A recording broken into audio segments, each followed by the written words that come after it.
Whatever. So you're eating a biscuit? I can't believe it. Are you bored with this already? Do you know what? MTV called me last week. They called me again yesterday and said, when can they come down to do a... Oh, they're coming down next Saturday, by the way, to do a little screen test for you. They're going to sort of just film you with a little camcorder. You said this. They're going to film you... Are you alright? Do you want to... I mean, are you hungry? Do you want to go out and have a meal? I can't believe you're eating while I'm on air. No one can hear that. Do you know who I am? No one can hear that. Explain who I am. Well, that's Ricky Gervais, right? He's made his name on TV. Yeah. Okay, he's done any number of corporate gigs, and they pay silly money.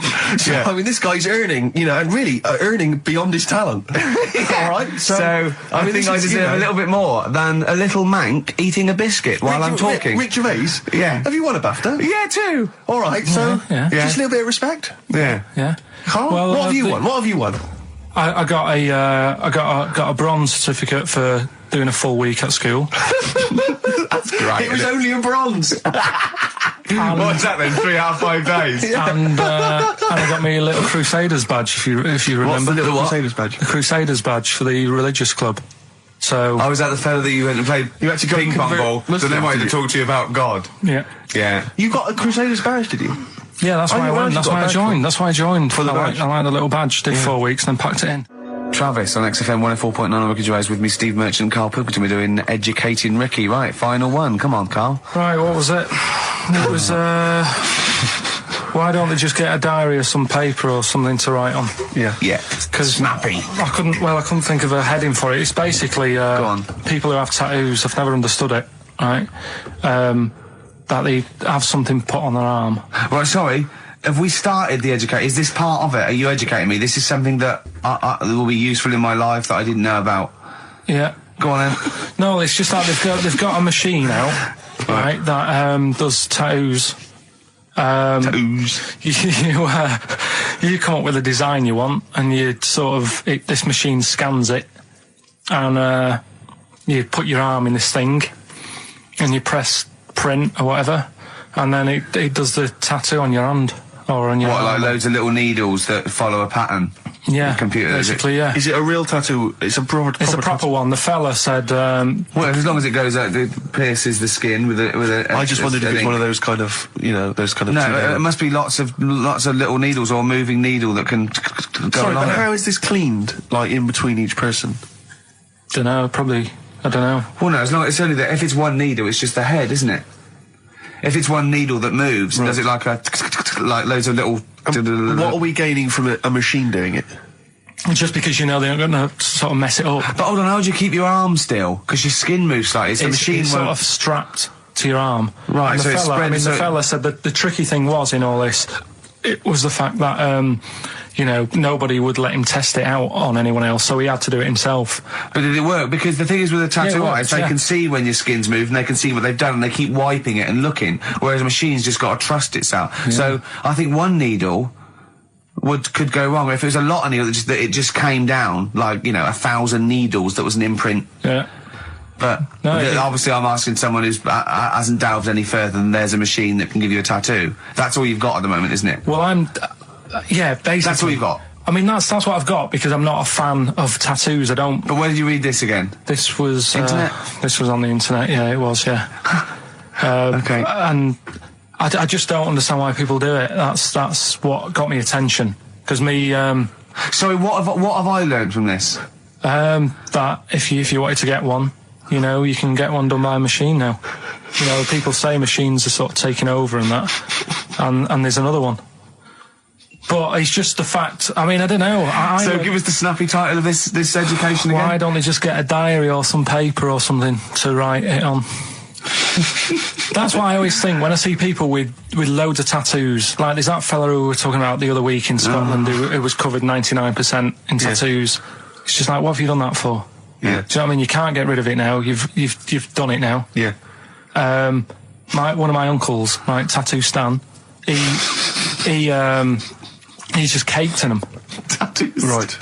I don't think he's my proper uncle, but it's just like my dad's got. Tattoo Stan. No, my dad's got. That's a province in Russia, isn't it? My dad's got loads of mates who. When you like, say he's have not your names. proper uncle, Do you know how, like, when Just a bloke someone who used to comes hang around around, with you're the alright, Uncle Stan? Yeah. Do you know what I mean? And there was, my dad had loads of mates like that. There was John the Screw. right? So he either works in a prison or he liked to have sex? Cabby. Cab driver. Okay. There was Jimmy the Hat. I don't know why he Jimmy did. the Hat? Yeah. And, Did he wear a hat? No. No. There was Fred the Veg. You sure he wasn't a relative? Sorry. Fred the Veg used to get us like big bags of potatoes and that. Fred Veg, okay. And there was Tattoo Stan. Right. And he was just caked in them. And I used to always look at him thinking, why have you done that? I must have only been like, 6 I or suppose 7. if you're born with a name like Tattoo Stan, Exactly. you're destined, aren't you, were really? they like a 1950s gang? I'm worried about... I'm worried about... doing a bank job. What was his name, the Hat? What was his name? Jimmy the Hat. I'm worried about Jimmy the Hat. Yeah. Not having a hat. I don't understand it. Are you sure he didn't have a hat? Not when I met him. Did he ever wear a hat? I didn't see him that much. Do you think it was a joke, like, when your mate's sort of like, 8 foot and huge, you call him Little John or Tiny? Do you think... Well, the fact that he never wore a Yeah, hat. they went, hold on, I've noticed something about Jim. Go on. No hat. And I go, oh, true, let's call him Jim the Hat. Jimmy the Hat, yeah. But me Uncle Stan, he had like loads of them. He did them himself. Oh dear. And it was always that thing. God. What was it things like? He had like the cross. cut here, Cut here, on made the in neck. Britain. And if you're going to do them yourself, I'd say at least make sure you're sort of a good drawer. Yeah. And don't do it in the mirror so it comes out backwards. Well, that was the other thing. But like, I remember he did. Names are all right. He had like all his kids' names down his arm. And, what were they called? Yeah. Oh, God, it's Tattoo Stan Jr. Yeah. and Paul shits to bed. I'm trying to. Oh, Wabbai Kate. Yeah. But he had. Frankie never amounts to anything. Oh, God. So he had like. Johnny, I don't think he's mine. Chance to win that, because if you get today's Rockbusters, you go straight into the hat for the big draw, so you've still got a chance to win all those top prizes. Play a record. Bit of monkeys. Yeah. Monkeys. Pleasant Valley Sunday. Alright, do you like that, Karl? It's alright, yeah. What's it about? Well, if you heard, it was a sort of description of, typical suburbia, isn't it? Here in status symbol land. It's a sly dig. When the monkeys get a bee in their bonnet about something, you better not... You do not want to be on the receiving end of that. Yeah. We've got a good song with a story later. Go on, what we got? Don't want to tell you yet. Alright. Now, is it as pitiful as last week's, where you somehow misheard that Eric Clapton song? What was the Eric Clapton song? Well, Wonderful Tonight, and he was convinced it was about a bloke in a wheelchair for no reason. No evidence at all. Other than she's walking around with me. Yeah. Well, yeah, walking around with me. No. I walk into a room and everyone's head turns to look at her, which you didn't seem to Helps hear. him to bed. Is he drunk? He's had a few. Never mind. Yeah, well, you're totally wrong. Big day, Karl, though, isn't it? Because there's lots going on, and I know Karl's it's very, very important for him that he champions Live 8. I don't know what's going on. I don't know what... I am sick of it, to be honest. Sick of what? Just sick of reading about it. Sick of this Live 8 thing. Sick of it all. Brilliant. Fed up with it.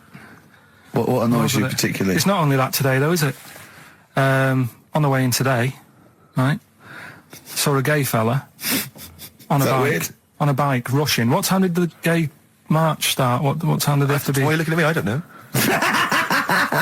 No, but he was rushing, left it late, so he'd had a late night again. So my point's right about him. What was your point about, just to people who've just tuned in? Well, the fact that they go out late, so they sort of have a nice night out from about 11:30. They're riding in the jeans at like 10:30. In their jeans. They're leather trousers. But anyway, right, so They're cutting the back, aren't they? Leather trousers about 10:30 at night. I'm on the way in, right, and I see one stressed out, rushing, right, on a racer, wearing high heels. Oh, I love you. He's 50's dad, isn't he? He's angry. He's just angry. If you're a gay fella and you're proud to be gay, but you also want to make poverty history, you don't know what to do today, do you? You're all racing all over the place. Must be murder. It seems a bit unfortunate that they've put them on the same day. Yeah. Well, But you can get little leather studded wristbands that say make poverty history. Yeah. So you can join in on both You could parts. kill two birds with one stone. Yeah. Yeah. But why is Live 8 stressing you out? It's for a good cause. You must have, I know we've discussed this in the past, and you don't really know what you're talking about. But I mean, maybe that's the problem. I'm just, I don't know. I mean, I could have told them ages ago that there was no way that they were going to pay it back. I knew that was going to happen. We noticed today how much he is simian, isn't He's he? very strange, actually. We maybe should try and get a picture on the website, because Karl's arms are particularly chimp-like. It's very, very strange. Because he's got that sort of, he's got long downy hair. It's And not the like, long extended knuckles. yeah, and his totally round face that sort of the chin goes back and the dome of his cranium. I think, quite seriously, I know we sort of share about 98.5% of our genetic material with bonobos and chimpanzees, but I think he's got a little bit more. Yeah. I honestly think he's a little bit of a throwback. Just his line, they just kept to this sort of really the ugliest one in the cave and the tree, and he really didn't come out of it. I'm not saying you are, I don't think you are. Yeah, you're chimp-like. No, it does annoy me. My hair annoys me on my body and that. Because I've got like hair on me little toes and that. Have you? Then on the legs. Would you see your little toes? Can you pick things up with them? No, it's tried. Okay. Well, that's the finale of this week's show. We're going to see if he can play a record and put the fader up From a tyre, while swinging in a tyre. Just using his hairy toes. Yeah. I've sort of got hair all the way, but then it just runs out where it should be. On the top of your head. Top of your head. And is this part of the reason why you're always uncomfortable about, being nude or around naked people? Is that partly the reason, do you think, because you look so grotesque? Well, when I'm on holiday, I don't really like wandering about without a top on unless, like, it's a quiet beach or whatever. Sure. So what would you normally wear? Need. I just have like a nice sort of light, summery, sort of linen shirt, maybe, just a few top buttons open. Yeah. But I don't like... The naked body isn't that nice anyway, is it? You know what I mean? Whatever it is, if you're a cat and you're shaved, you don't look that nice. Do you know what I mean? But with I think you'll find a cat is naked even with its fur on. Cats don't wear clothes. No, but what I mean is, a bald cat isn't that good. You know, it does me head in that I'm bald. I'm not, I wish if I could have hair, it would be nice, but that's life. Would you prefer animals to wear clothes like Mickey Mouse does? Or Goofy? You know that I don't like nudist and all that. We'd love to. You can ask him all the other questions, because Karl, as I said last week, he doesn't feel his own testicles because he doesn't like the feel. Yeah. So, I'd like a doctor to explain to him how necessary that is. And this is truthful as well. I've got very slight pain around the genital area at the moment, and I think it might be some kind of groin strain, but I'm a little bit anxious, not entirely sure yeah, what it is. You've been with me twice when I've gone along to get them checked. Yeah. And I go, oh, what's that? Yeah. It's terrible. I mean, but, it's usually... I think you're in a pretty low risk, aren't you? I'd hope so. You're coming out of the 20s. I think testicular sort of... I shouldn't be doing this, I'm not qualified. No. They told all they said was to me sort of like his 20s and 50s. We're in. Mine sort of felt like they dropped a bit the other week when I was on holiday. I don't know if that's like when you're relaxing or I was wearing shorts a lot. How far? If it's 2 foot, it's too far. I was having problems walking. What do you mean? Why? No, it was just a bit. I had shorts on all day. I'm happy. I'm walking about on the beach, what have you. And then at the night when I put some long trousers on, I was sort of walking like a ricket. They probably like stretch a little bit. Sometimes, I told you when I was about 18, I was scared. I went to the doctor. I felt a pain, right? And because I was doing biology, I thought I'd show off this doctor. I said, I've got a pain. I think it feels like it starts in the epididymis and goes up through the urethra either. And he went, finger up the arse. He said, your jeans are too tight. They're squashing your balls. So we want a doctor like that. So what's the phone number again? It's 0871 222 1049. A qualified What do you mean your balls dropped, though? We've got to come back to this. I don't know, they just felt like... it's not too bad at the moment. I was all right on the way in, but... I feel twinges all the time, but you never know whether it's just because they're... No, but they felt like they weren't my own. Do you know what I mean? They sort of felt a bit like these are... There wasn't a bloke standing really close to you, was there? No, you didn't get them mixed up, did you, on the way back? On the flight back? Someone else has got... Well, take a leaf out of nudist books. They just walk around, they've got nothing on it. About nudists. Why? Well, let's play this ad break and that. And have you had another encounter? If we've got time, I'll tell you about it. Have you really? Oh. Now, Karl, you haven't told us about your holiday yet. You were meant to do it last week and you didn't. You started on this, but we didn't have time because we had to do monkey news about a monkey who was a director who cared about lighting and stuff. Is there more monkey news this week? Is it as... okay. Is it real monkey news? Did it happen, or is it mostly embellishment in your round little head? It's proper stuff. Yeah. Okay. Good. So holiday. Where did you go on holiday? Sardinia. Good. Yeah, it's all right. Yeah. Nice food and that. It's important, isn't it? Yeah. and nice beaches and what have you. Excellent. Always like a nice long beach to walk down. Yeah. But, so we're having a nice walk, right? You know how nudists do me head in? Sure. Right. Not a problem though, is it? It's not like being scared of spiders where they might jump out under the kitchen sink at you. You know what I mean? It's not a big problem having your head done in by nudists. Yeah, but it just annoys me. It sort of ruins the day a little bit. Because it makes me feel uncomfortable. Right. Take your clothes off if you feel uncomfortable. That's much more relaxing. Yeah, but...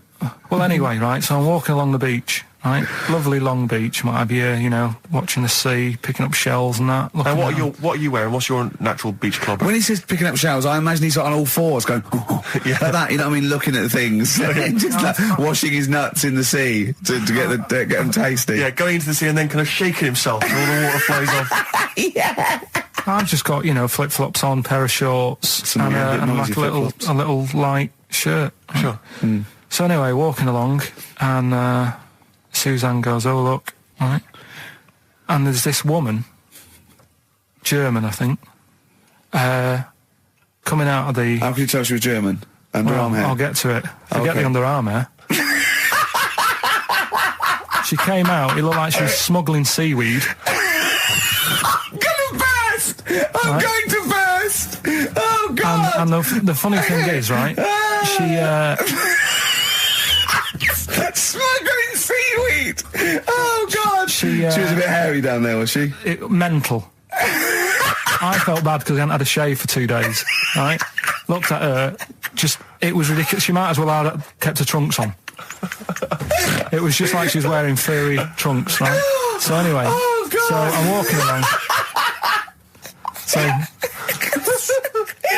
Yeah, go on then. So Suzanne's like, "Oh, look," and I'm like, "Oh, not again," you know, because every time we go away, there always seems to be one of these. Is she by herself, this woman?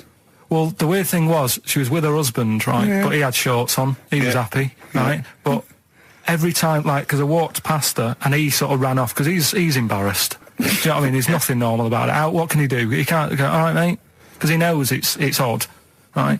How old was he? Sorry, how old was she? It's hard to tell when someone hasn't got clothes on. Sure. Do you know what I mean? They always look older, don't they, when they haven't got clothes on anyway. But I'd say she was about 40, 41. Okay, right. So I walked past, and the annoying thing is, she got there on a bike, right? No clothes on, little pair of boots next to the bike. So if you can wear boots, just pop some shorts on. You know what I mean? That takes more effort for me, putting boots on. But put the shorts on, right? So anyway, so the husband kept running off. I walked past, and I'm getting annoyed because I'm saying, "Well, we've got to walk past them again on the way back." I like the fact that they're scuttling away when Karl walks past. Like when you lift up a bit of sort of iron sheeting in the woods and loads of mice run away. Yeah. It's like whenever Karl goes, that nudists run away. Yeah. Oh, right, okay. So we sort of come walking back and what have you, and you know, I have another look and what have you, and he runs off again. Why are you another look if it offends you so much? Oh, you might as well just have a look. You know what I mean? If she's putting it on show and what have you. But the interesting thing was, I just wondered whether the husband... If the husband were nude, you'd looked at his tackle. Because remember, when you went to see those two strippers, and it was a woman and man, and they whipped their shorts off, you said you looked at his tackle first. I think any bloke would. Wow. You would. You just check it out. It's natural, isn't it? You just go, "Oh, right." So it is normal or whatever. Because you don't know if... you know what I mean? You don't know if what you've got's right until you see someone else's. No, do you know what I mean? Yeah. But anyway, so, but he got us talking, because I was... Then, as soon as I saw her, sort of, day's been ruined a bit, so I'm walking up the beach... It's been ruined! Walking up the beach with Suzanne going, "How does it happen? Do you know what I mean? Why do people do this? What fun are they getting out of it, and what have you?" And, I just was thinking, is there any chance that fella, right, didn't even know that she was a nudist until they went away? Do you know what I mean? Because I said to Suzanne, if I met Suzanne, it's like we're getting on, yeah, everything's fine. Yeah. And then you go off on holiday and you go, "You haven't got much luggage." And she's like, no, it's fine, this is plenty. And I'm thinking, that's weird. And then we go down the beach and she whips her knickers off. I'd be annoyed, but there's nothing I could do. Do you know what I mean? Sure. So I'm just wondering whether that's what happened to this fella. Every time someone came walking up, he was like, "Oh, God, this is embarrassing." And he kept nipping off. Yeah. finding something else to do. Look at some shells. So I'm wondering, Rick, if at some point, maybe today or in future shows, we should get a nudist, one of those official nudist spokespeople, because all these nudist organisations, get them on the phone, justify themselves to Karl, because, in his mind, they are, what would you say, weirdos, freaks? I don't quite get it. I was reading something in one of the supplements last weekend, and some journalist went round to some, whatever you call it, some resort or whatever for nudes and that. And it's Were just... they playing volleyball? Well, the only thing was, bowls. Why is that annoying? Well, don't play a sport where you got to bend over. What I really want to talk about was Ricky's white suit. Oh, yeah. Okay, well, listen. Classic. Well, let me explain. Wow. Never mind all that. One, it's actually... I bought it for a photo shoot, because I'm doing this thing... I've got a DVD coming out in October, and I'm doing a spoof of the front cover of Thriller, so I bought a white suit. Nice. And I got it, right... And I thought, well, I might as well wear that then now and get it dry clean. I thought you blagged it. And I thought when I put it on, I looked a bit like Sean Connery as James Bond. Apparently, I looked like Tattoo from Fantasy Island. The little midget guy. Yeah. Sure. Which was, I did watch it back, and there are some resemblances. At one point, I did plan, which was, I don't know why. Yeah. I thought... Well, when he suggested he was going to wear it, I said, that's crazy. I said, it's madness. Because I knew it would come back and haunt him. I got away with it, though. Well, did you? No. I mean, what was it I said to you? We were chatting about it, and he said... Oh, no, he said, what are you wearing it with? A sort of white shirt and a white tie? I went, no. I wear a black tie. He said, right. He went, you should do it with the white shirt and the white tie. He went, do that whole Randall Hopkirk thing. And I went, that's what I'm worried about. He went, what, you're worried people think you're a ghost? I mean, pathetic. I didn't think it was a good idea. I just love the way that if you're a celebrity, somehow you're allowed to wear, nonsense, outrageous clothes because it's kind of expected of you, because, you're But it wasn't mental. It wasn't like Graham Norton going in curtains or Jonathan Ross dressing up as Lawrence Llewellyn-Bowen. It was just a white suit, But it's just that thing of, I am. It's cheeky Ricky Gervais here. Look what I'm wearing. I was worried there was going to be chocolate mousse, though. Yeah. Or Johnny Vegas was going to greet me and throw up immediately. Yeah. It was sort of I had to keep away from people. And what you're sitting on. But I tell you what, I think it worked with Anne Robinson, didn't it? Do you think she did it? winked at you when you went. She liked you. She just can't stop that. She's made it into a catchprise. But you made her giggle like a little schoolgirl. I knew it was safe, though, to say that thing about her drinking, because I'd done a non-broadcast pilot with her this year. For a friend was the producer, and it's a new show called Look Who's Coming to Dinner. And the premise is I choose sort of 6 heroes that are alive, and so I knew it was all right, so I didn't just go out there and start insulting this poor middle-aged woman. I sort of knew she could take a joke. She's all right. She's obviously she's not really like that, so yeah. No, but I love the way she just giggled like a little girl. Would you ever do any of those? Absolutely not. No. I genuinely think if you were in the Celebrity Big Brother house, immediately you would be voted out. It would be before the public get a chance to vote. Yeah. The housemates would have got you out somehow. Yeah. They'd have left. Or they'd have left. Yeah, I might win. I might win by default. They'd have all climbed over the roof like that guy Sandy. Yeah. They'd have all climbed out like within the first 10 minutes. I saw Sandy the other day, actually. Still on the run, is he? Just climbing over. Sandy. Get off my roof. I got really excited in Selfridges. Does he look like a wombat up close? No, he's really good looking. Shut up. No, seriously. I saw him in the hat section at Selfridges because he's a personal shopper telling them they look gorgeous. Jane went there specifically to meet Sandy. No, just for she? Yeah. I got really excited. Is he working there? Yeah, he's a he always personal was. shopper. Yeah. Really? Yeah. Does he sign autographs and stuff? I'm sure No, he he calls himself Alex now. What? Yeah, he's not allowed to call him Sandy at Selfridges. Wouldn't. What should we say and get him sacked? Get him voted out of the Selfridges household. Why is he a personal shopper? Yeah. That's just to me the epitome of indulgence. If you've got money to spend on a personal shopper, that. Oh, I'd love to do that. Man alive! No, is that someone who pushes your trolley? No, is that how it works? you just say. Can I get one of those in Waitrose? No. It's like asking an assistant. You go, I need some black trousers and some brown shoes and this range, and they go, okay, and they go and get you a range, so you don't have to go. It's not like but I still love it. Yeah, but you have to pay for it. It's not. No, you don't pay for the service. You pay for the clothes if you buy them. It's really? not. Yeah, it's not like Lady Di having Harrods opened for her. So I could walk in there and get Sandy, of course you Big could. Brother, to just do some shopping. In fact, I'd love you to. But could I get him, like, once he's finished in Selfridges, could he pop to the Co-op for me? No, like he can't HMV? do that. No, he can't do that. What, seriously? So there'd be people queuing up, wouldn't there? Well, why? Selfridge, you can't... People don't go and shop in Selfridges for the sake of it, to meet Sandy, do they? No, but to get a personal shopper, why wouldn't everyone have one? I don't understand why everyone wouldn't Well, do they it if they're not can. charging you for it. Oh, Steve, you and me later on. I'll tell you this, I don't think people realise that, Rick. He's going to be inundated now. You know when you go to Selfridges, you will not be able to buy that suit you got for £97. It's a lot more expensive than that. What? You can't 105? you can't get shoes for £29 in there. I'm not bothering. No, exactly. You see, that's where you're going to come unstuck. Stop on XFM. Karl's back. He's cheering up a little bit because I think he's vented his spleen a little bit on cities around the world that aren't as good as Manchester. So, is any of your family left in Manchester? Because they all moved away, didn't they? You came here. Your dad's moved to Wales, for Christ's sake. Well, your family are all around brother joined the army. Get anywhere. Just take me anywhere. I don't know where he is. His sister's moved away, so no Ireland. Yeah. Yeah, there you go. You see? So, that's just one family. That's one family who love Manchester. Exactly. All right? Tell you what, Steve. Go on. What I did find out in the week. Yeah. World record, right? Person with the longest trump, With the longest what? wind, fart, Right. right? 2 minutes 42 is the world record, Okay. right? Well, I'm immediately thinking about a relative of yours who I'm sure did longer than Who that. still lives in Manchester. Auntie Nora. Now, Auntie Nora did it for how long? 5 Reportedly, minutes, wasn't it? Starfighter for 5 minutes. But, unfortunately, she was the only person in the room.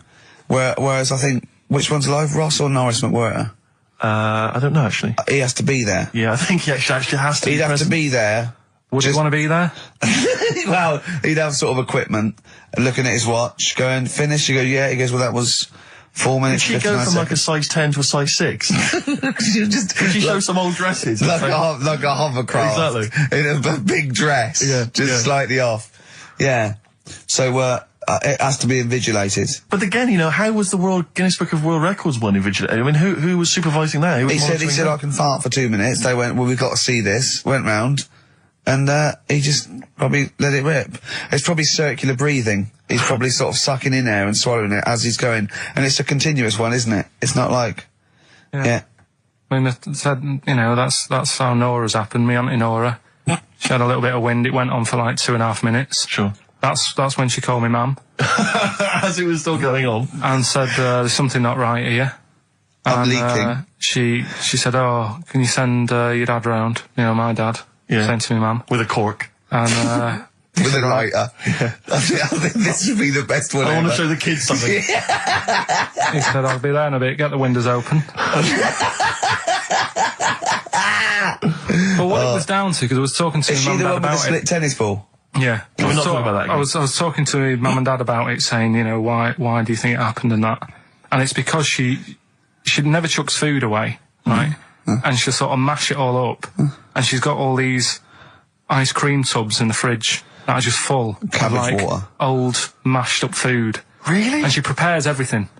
Right, she doesn't work, she's retired now, she's got nothing to do all day, but everything's got to be ready Still for her. calls in sick. Do you know what I mean? Everything's got to be done. Even though, if you're going round to her house and you're going there for tea, it's like, what time are you coming? And it's like, well, I don't know, maybe 5, maybe 6. Yeah, you're Well, no, late, I need because to you're late know, when I you need have to to meet know. us at 5 or 6. Do you know what I mean? That's what... So, when you say she mashes up food, she literally takes the remnants of a dinner, could be sort of some... Anything. And just smashes it all up into a... Yeah. And then what does she do with it? Put it in the fridge, and she's got in the fridge, it's like January, February, March, she's got all these ice cream boxes that are just full of... But she doesn't... She reheats it and eats it. Oh, then she, puts I it in thought a she was pan. just keeping it as a No, no, souvenir no, no. of each meal she'd had. No, put it in a pan, warm it up. Oh, that's And that's what it grotesque. is, it's just... A lot of vegetation, is it? Yeah. Why has it only happened once, or does she save it up once a year, just let it go? I don't know. Well, she is mad, Yeah, she sounds potty. She doesn't answer the phone anymore in case there's a burglar. Checking if she's in. It's like, well, answer it and then they'll know you are in and they won't come round. Yeah. Mental. Well, they can't be sure then, can they? What do you mean? Well, if there's no, I go, well, maybe it's someone just... They are in, but they're hiding. Whereas if Auntie Nora goes, it's Auntie Nora, we can nick... She'll be farting. We can sneak in when she does a loud one. Because we'll be aware to tell you, what's stopping it? It's got a valance round it. It's got caught on the cat. So have we got a recap on Rockbusters? No, just has anyone got the right answers? I've Has So anyone far. got the right answers? Let me just check here. Here's one from someone who just says, he's given an answer. Answer to number 1, I. Number 2, don't. Number 3, care. Right, okay, is he close? Has anyone got 3 answers? I can't find one with 3 answers. So, again, you've done something wrong, Karl. No, no. This isn't radio, play a record. There you go. Someone's got it. Give it to them. Fine. Okay, give us the clues again, we'll give the answers straight away. Yeah. No fanning around. Yeah, it's Right. really pointless. Number 1. Yeah. All the police cars are on fire. BS. BS. Yeah, what was that? I can think of something. Go on. Blazing Squad. Brilliant. Okay. Right. The director of 28 Days Later is shouting about sleeping outside. Yeah. That's Dan Yell Bedingfield. Right? Danielle We're never- Infield. Right, we'll never let him do this again. I told you I washed my hands of it. I know, but I Why just did you thought... let him? Why do you... Because he was grumpy. But this is what happens. Look what's happened. Danielle Bedingfield. That's what happened. The director of... So Danny Boyle, so Dan, right, all that for Dan, but shouting about being... Dan Yell Bedingfield, right? What's the last one? He wants to be a sailor. Why is that? Yeah? Beyonce.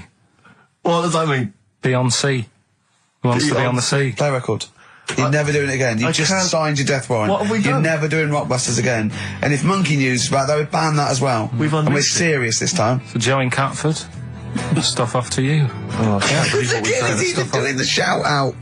There you won. Well done on that. What have we done, Rick? What have we done? World Party, is it like today? Still to come. We've got Monkey News, is that right? Yeah. Yeah, we're guaranteed Monkey News. But I tell you what, I know, I can look, the look in your eye. You know Rick, what tells I me want? everything. Just play some. Adverts. There's a little sailor fella. He wants to, join the Navy. Why? Beyonce. Knowles. Is his surname? Yeah. Midshipman Knowles. Now, Karl, we're going to do another edition, I think, of Wish You Were Here, because that really cheered you up, didn't it? So on. Where else you been? Have you been? You've been around Europe, haven't you? You've been to any hot country? You've been to Greece? Greece. Turkey? Done Turkey, yeah. Yeah. Been to Turkey. Little fellas. Little midgets working in the canteen in the hotel I was in. Okay. Astley and Suzanne as well. Okay. Have you been to Scotland? Once for the Edinburgh Festival. Go on. That's where I looked out in my hotel room, saw a traffic warden putting a ticket on some bin bags Brilliant. because they'd gone into the road. So that's Turkey, Scotland. What about places here? Have you been to the West Country where Have you been to my neck of the woods, Bristol? I haven't been around. What else is around there? Bath? Been to Bath, yeah. Yeah, what do you make of it? Once you've been, probably don't need to go again because it's sort of old and they don't change anything. Okay. Do you know what I mean? That'll be Once the you've Roman been- spa Yeah, he's yeah. talking about, Right. I think. What about Brighton? Not gay people. Right, okay, thank you. Next week on Wish You Were Here, we'll go to some other places where there are gay people. Fascinating. And Brilliant. Another extraordinary insight there. Karl. Yeah, I asked you, didn't I? And I said... But what I sort of questioned was, I said, well, if you're 27 today, that means last week you were 26. Well done, yeah. That's irrelevant. So therefore you assumed that I must be 28 then? Yeah. Whereas I assumed you were using, your knowledge of maths, No, such as it is. I wouldn't do that. No, sure. Wow. I actually got lost in that conversation because I genuinely didn't know what he meant would mean last week you were 26. I don't know what that meant. I don't know what it meant. Wow. Well, it is Steve's birthday. But he would have been 26 last week. Stuff tells you genuinely frightened me because it's those staring eyes. There's nothing behind him. It's this little bald head. Looks like Davros looking at me. Genuine fear on his face when he enters into a conversation with another human But being. what bit don't you understand? If he's 27 today, he would have been 26 last week, and he doesn't look 26. He didn't look 26 last week.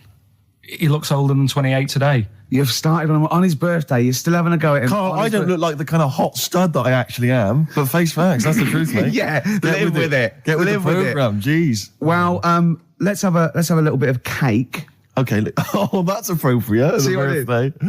But you mean the band, don't Yeah. you? Not the cake. You haven't actually bought cake, have you? Got anything at all? Right, Yeah. here's one. Christ. Ghosts and that we got talking about. Sure. And Nick said, right, he said, you'll like this one. He said, my auntie was having loads of problems. Why are you in her- whispering? It's not illegal to talk about ghosts on the radio. No, but He's hearing this.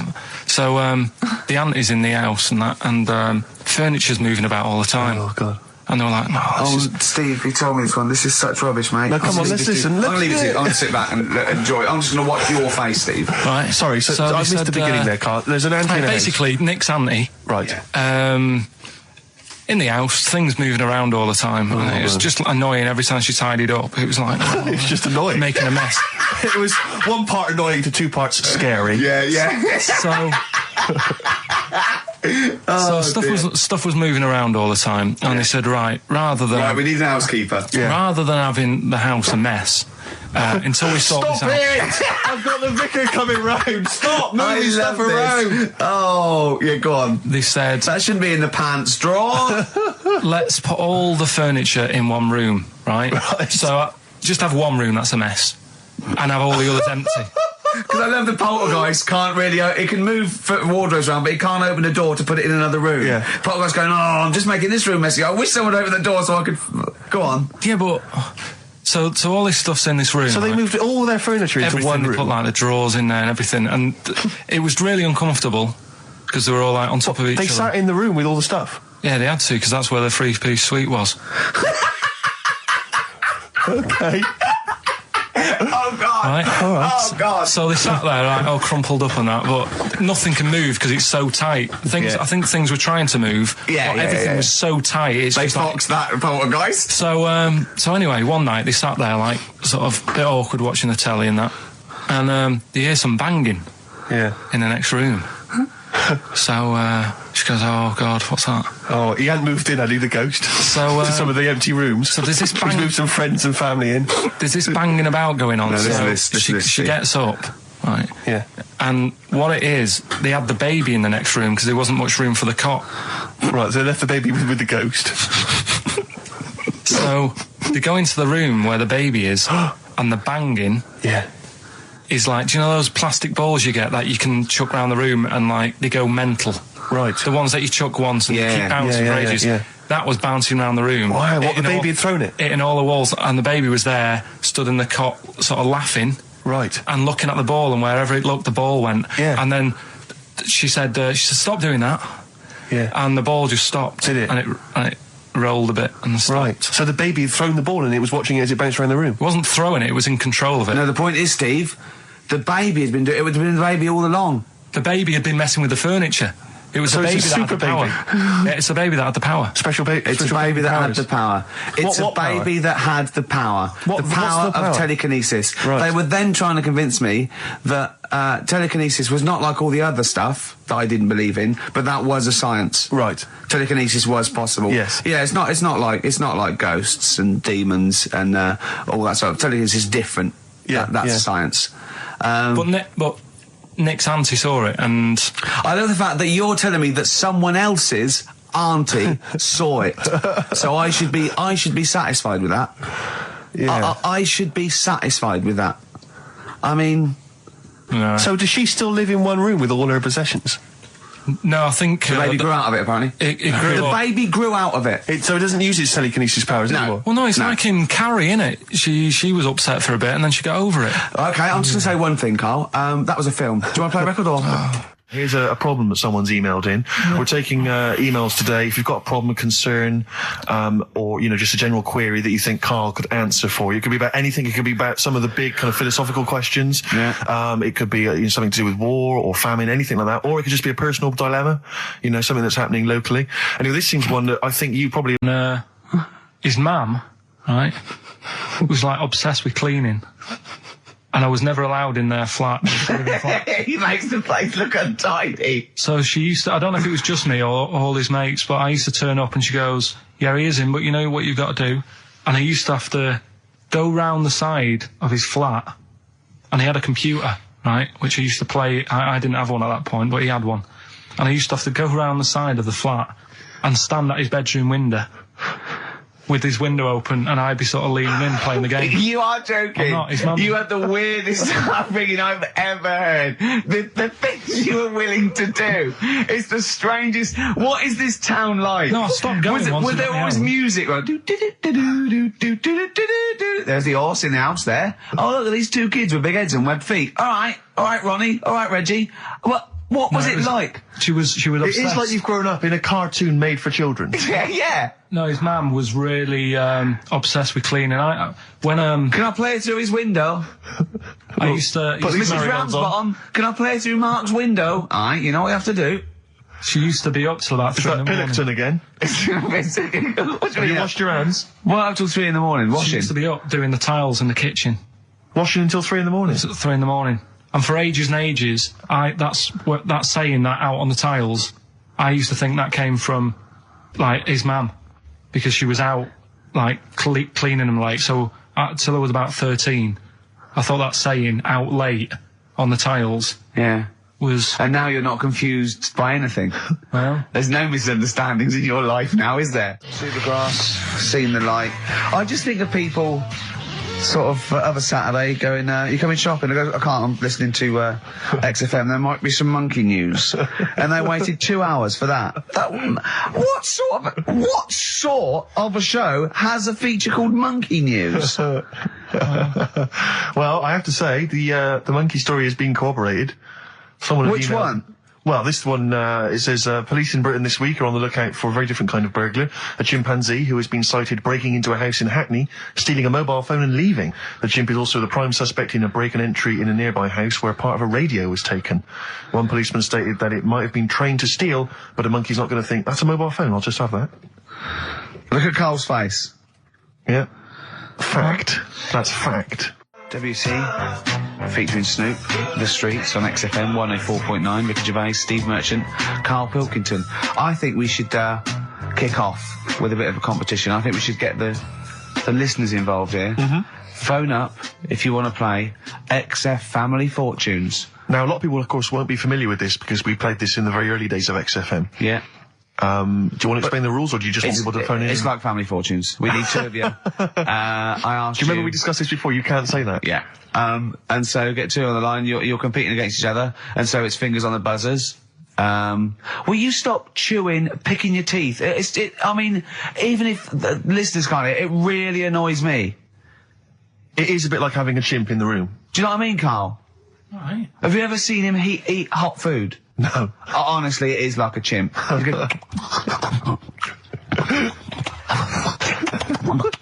what are you doing? What? Just get... Oh, God. Or like the Cookie Monster. Yeah. Oh, God. I'm never annoying, Karl, so why are you? Do you know what I mean, Steve? You're so annoying. I'd say, have you been with him for trying to have lunch with Ricky? Yeah. It's the hardest thing possible. Yeah. You wander around for hours. It's sort of a combination. It used to be bad even before he was a celebrity because he has a tolerance level. It's extraordinary. I mean, he is irritated by a car honking its horn in the street. It's like, I can't believe it. Let's go in here. I'm so angry. He gets annoyed by police sirens, by rain, wind, birds in the air, other people in the streets. They're the most annoying. Children particularly, whether they're in a school playground we happen to be walking past, whether they're on TV. It's just noise that isn't mine. Well, I know, but this is the thing. You are the most irritating man I've ever met, without a shadow of a doubt. I mean, you know that, Karl, don't you? I mean, noises he makes. It's extraordinary. I mean, I've been editing some behind-the-scenes footage we shot of making the second series of The Office. It's extraordinary. I've had to cut sequences out involving Ricky because they'll just think he's a gibber, just think he's an idiot, like some kind of puppet that the rest of us are controlling, because he's shouting, he's whistling, he's honking, he's making noises, he's dancing around. It's extraordinary. And if you're out trying to find somewhere to eat with him, all these irritants, all these annoyances, and it's, oh, that music's too loud, I don't like that particular song, I'm not going in there, there's more than 8 people in that cafe, I'm not going in there. It's just extraordinary. I think we need a woman. I'm thinking of hiring a woman, like a PA, to just go out ahead of us, scout ahead of us, go in, you know, and she can just phone back and say, oh, sexist. Oh. Or a guy. Oh, that's or a fella. Oh, sexist. Or a fella. Just to scout ahead. Oh, I'm thinking back. of hiring a woman, subservient role. We couldn't hire him. Oh, no. Oh, sexist. Well, that or a chance to meet a woman. Yeah. That I'm also paying. It's like paying for it. It's Exactly. slightly more above board. Yeah. So, if you want to play Family Fortunes, call up. What's the number? 08700 800 1234. Yeah, it's just like Family Fortunes. Two of you competing for some great prizes. And, I go, something you know how it goes, and then you go Buzz and play it on board. It's not as high tech as Family Fortunes. Current single from Nick Cave and the Bad Seeds, that's Bring It On. Yeah. On XFM 104.9, Ricky Gervais, Steve Merchant, Karl Pilkington, and two people on the line to play XF Family Fortunes. Brilliant. Hello. Steve Hello. first. Steve, hello. Steve first, hello, how you doing? You alright, mate? Where are you calling Yeah. from? From my pub in Barnes. You got a pub? Yeah, In Barnes? yeah, Are you posh? no. Oh. I suppose you're the local landlord. Do they come in and sort of like go, good man, there's a shilling, get me some ale? They're all posh in Barnes, aren't they? Well, no, not all of them, actually. Does Nigel Havers come in your pub? Because he lives there, doesn't he?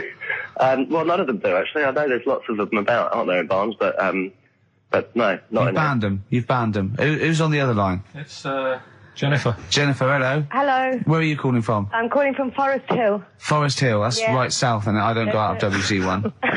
Oh, you should. Do you run a pub? Do I own a pub? No. Do you drink in one? Yes. That's just good. just from friendly chat there. Yeah, To get you in, That thing between the brain that you were talking about before. Oh yeah. I can't remember what it's called, but they did an experiment, and apparently the length of it determines whether you're straight or gay. Is that That's what I right? heard. Yeah. Well, so what? You could actually trim it if you fancied. It didn't go that far. Oh. Well, Always. you've just interacted with Karl Pilkington. Oh my God. I treasure that. Right, here's the prizes. Okay, now, listen, don't be disappointed because, as ever, Karl has just gone through some people's drawers here at XFM and found some really quite shoddy prizes. So, you get, on DVD, I don't know if you're a fan of it, are they a German band? Rammstein or Rammstein? Oh, you'll enjoy that. But there's any number that includes Asch zu Asch, Spiel mit mir, and Hergelade. That's just some of the classics on this DVD of their greatest videos. Red Dwarf, the first. Do you think series. Germans sit around looking at ISIS records and going, look at these Wonderwall? Possibly so. Wow. The very best of the Stone Roses, although I might have that. So, anyway, there's also an I Love You compilation, kind of appropriate, and a tribute to the Ramones, which might be interesting. So you can get the idea, Steve and Jennifer, the stakes are pretty high. Okay, here we go. Very happy, Extra Family fighting hard. Fortunes. So, fingers on the buzzers, just both go, wah! If you think you can answer this right, and then we, the highest answer or the top answer gets the chance to play or pass. If you play, you've got to get all 5 answers. There are 5 answers. Every wrong answer, you get a life, and I go, and when you lose 3 lifelines, then the other person can steal. It's as simple as that. If you've seen the show Family Fortunes, No, this is not based on anything I've ever seen ever in my life. Okay, right. Okay, fingers on the buzzers. Okay. Name something. We asked 8 of my mates, right? Something you associate with Karl Pilkington. Well, Okay, Jennifer, what? silliness. Yeah, that's the top answer, thick or dimness. Hang on. Do you want to play or pass? Play, please. Okay. Stay tuned, Stephen, because you might be able to steal if she gets 3 wrong. Okay? Right, okay. Right, we've got the top answer, 4 to go. Thick or dimness is top answer, obviously. Okay, Jennifer, some other things associated with Karl. Comedy. You'd think so, wouldn't you? Yeah. No, I don't even know who he is. you don't even know who he is? No, she does. She must And do. yet, bizarrely, she knows that silliness or Yeah. stupidity is I the top know, I answer. Yeah, come on. Something else. The smelly eyebrows. One more wrong answer, and then Stephen gets a chance to steal. Okay. I don't know. People are screaming it at home. Very sensible. Oh, Was that very sorry. sensible? Yeah. Yeah. Okay, Stephen, can you think of one of the answers that Jennifer didn't get? Must be a mind for inane nonsense. Oh, well, I'm going to give you that because number 5 is even thicker. So, yeah, what you missed is, our top answer was thick or dim. Second top answer was Manchester. Third was Roundhead. 4th was Airy Chinese Kid, and 5 was Even Thicker. So I think Stephen's the winner there. Yeah, I think he's done well. Yeah. You enjoy Rammstein, and you get the Stone Roses and an I Love You CD. So that's the pilot for this show, okay? When Blockbuster's all over, we're going to phase in XF Family Fortunes. Karl, thoughts? It's not that good, is it? Why? It's not that good. Just... I'm not that happy with it. Why? Why? Yeah. Well, just... What else? What? No. You're definitely right about that top answer. Well, thanks. Right, so Stephen wins all those prizes. Yeah. Stay on the line and we'll take your address. And we'll send something to Jennifer as well for even bothering to talk to Karl. So what's this, Karl? What are you playing now? Badly Drawn Boy. Yeah, excellent. What am I doing? We're doing Rockbusters then? Later. Can I just, sometimes I get told off by Karl. He gets a little bit sulky if I slag off the prizes that he sources for each competition. This is from Rob in Croydon. He's a former winner of Rockbusters. Yeah. He said he didn't even know what the prizes were going to be when he entered. He won, and sure enough, for one night only, he was a hero.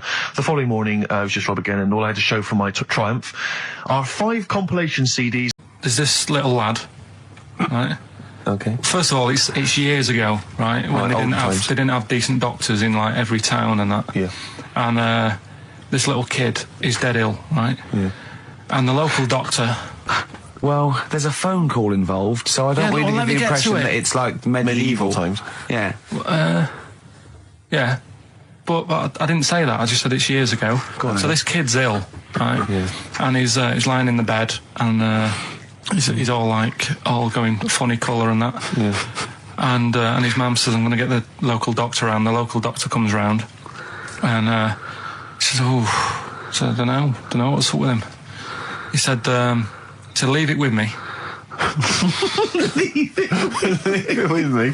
He said, the doctor said that? I'll have he said, I'll phone up a top doctor. Okay. Who was in America or something like that. And so he goes to the phone in his office and he calls America, and because it's years ago the phone line isn't that good, it's all crackly and that, right? So he's talking to the doctor and he's saying, I've got this kid, he's a funny colour and he's really weak and that. I don't know what's he's not giving him much to go on. Right? Sure. So the American doctor, right? Yeah. He goes, yeah, what you want to do? And it's all breaking up, right? Yeah. He goes, what you got to do, you got to it's all breaking up. You've got to give him some parrot's blood, right?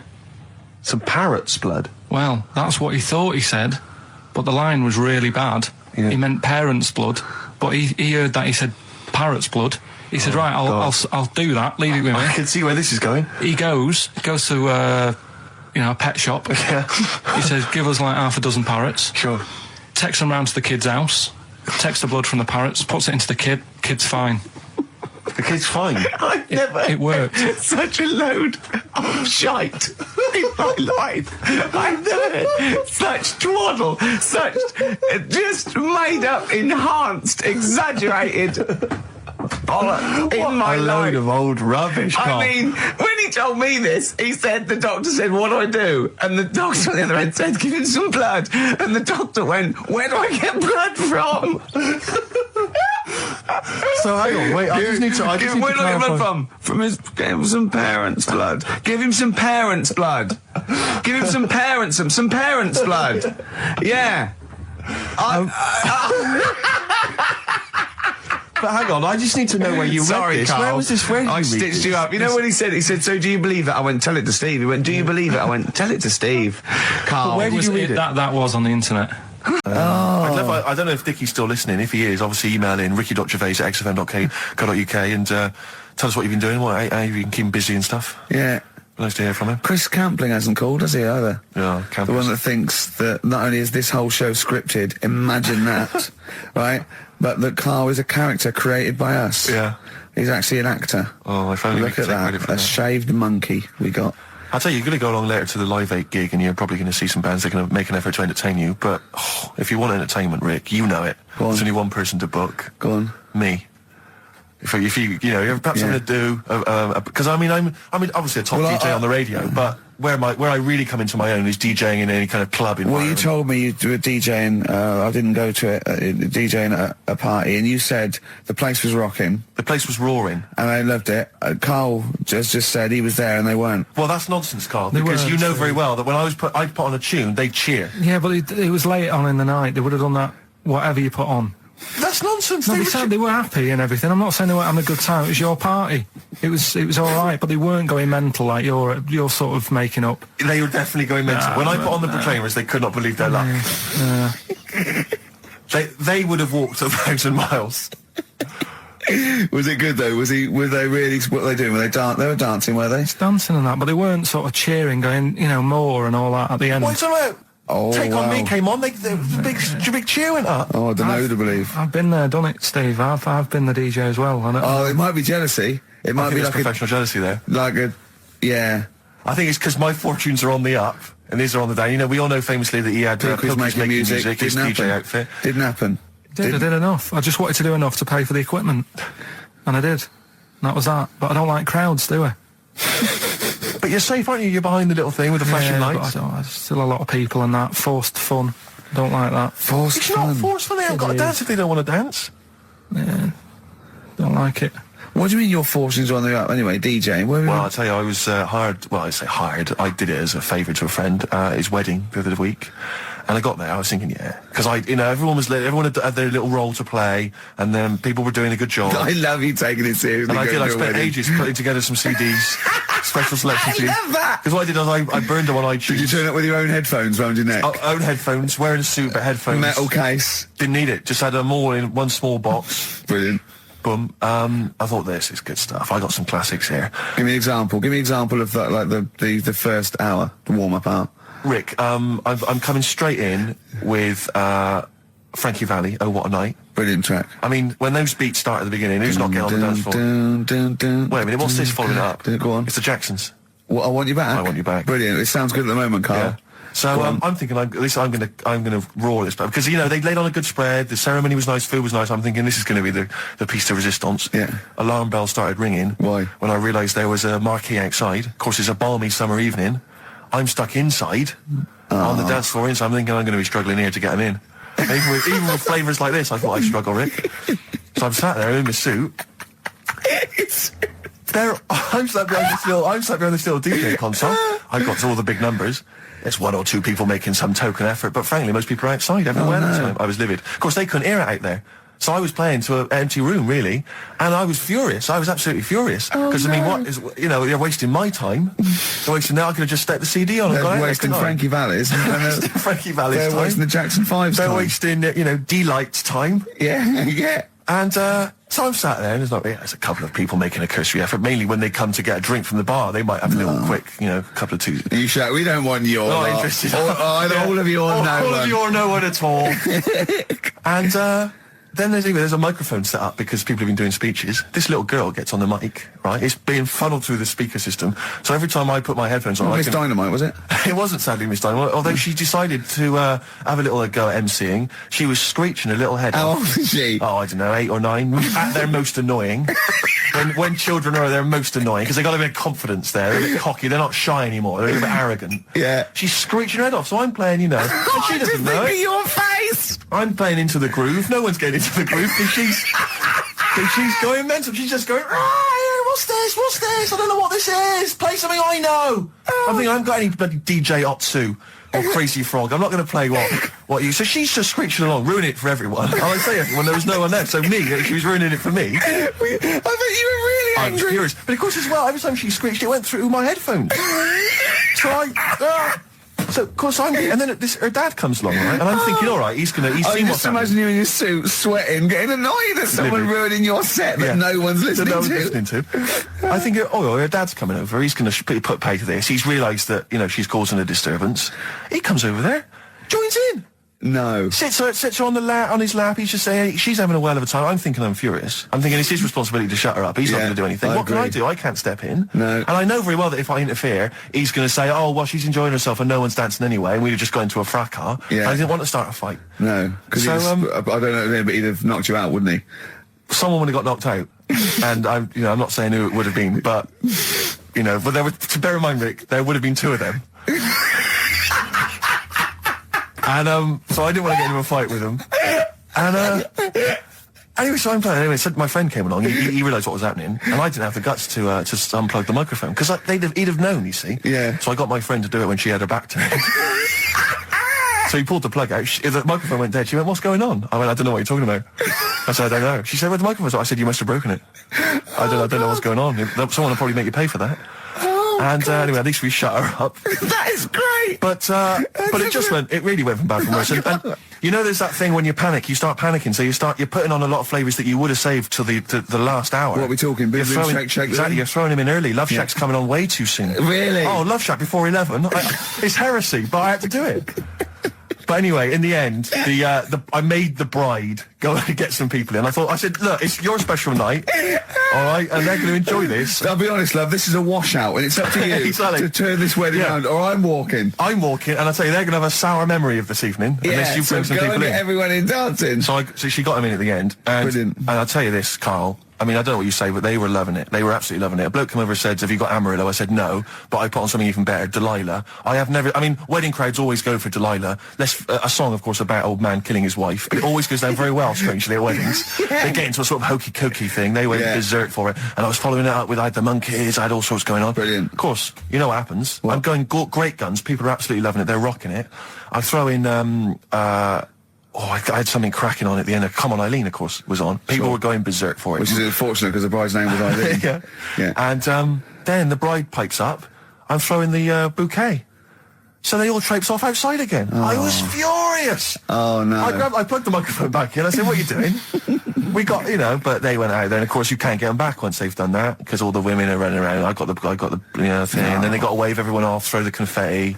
They ruined your day. I was having a great time and they ruined it. She ruined your special day. She ruined my special night. Oh, no. It's on her head. What would you put on about now, Karl? What if I was DJing? Yeah. Probably a bit of world party. Go on. Interesting. Put the message in the box, put the message in the car, drive the car around the world, and I'm imagining, Rick, that message is make poverty history.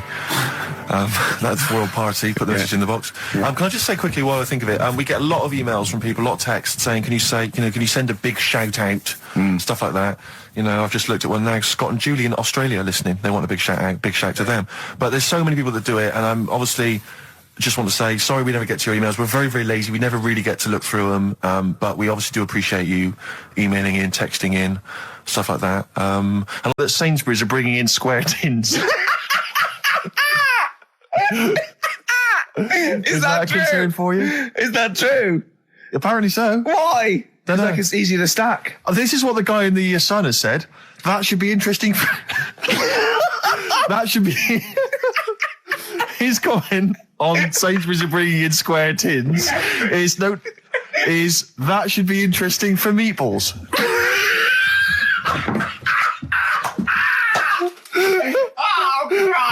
Ricky's just collapsed on the floor. Let's just play a song, Karl. I don't think even you can top that. Cooper Temple Claws. Who needs enemies? Good question, lads. Nobody. This is XFM 104.9. I'm Ricky Gervais. Oh, they should print a little book of those. They're great. Oh, how you can relate any song or artist to anything else. Easy. Joyful. Easy. Well, yeah, so me and Karl went out for a beer, and it was great, wasn't it? Yeah, I enjoyed myself. We started off, good. and you met my mate Robin, didn't you? Yeah. And some of the stories. Do you want to tell Steve some things about Robin that you learned? Do you know him well? Yes. Well, do you know about his worm problem as a kid? Go on. Right. He, what I can remember is he had worms as a kid. Not sure how you get him. He never answered me. He was getting a bit touchy about it. Right. This is like the second time I met him. And I think he was a bit annoyed that Ricky told me about his problem. What Yes. now? Straight away, you not being there, instinctively, what do you think went on with this story about worms? My suspicion is rather like when you told a group of people that Robin had once suckled milk from a cow's udder. Did he mention that as well? Yeah. Yeah. My suspicion is that, like the cow story, the worm story is not true. But and why would he get so sort of uppity about it? Well, imagine if that wasn't the first time he'd done it. Imagine if he did that every single time he was with somebody for the first time and Robin was just met them. He will tell that story to anyone. But they do say there's no smoke without fire. Oh, I also told him that the way Robin cured these worms was because the doctor told his mother, right, to hold a piece of ham or cheese near Robin's anus so the worms would come out for the food, and he believed it. I'll tell you why, though. I said to Robin used to sit on spam to try and get the worms out, and he believed it. But Steve, right, do you remember that story about 3 or 4 years ago where there was some bloke in the army? He went away to somewhere, Vietnam or whatever. He was messing about in the woods.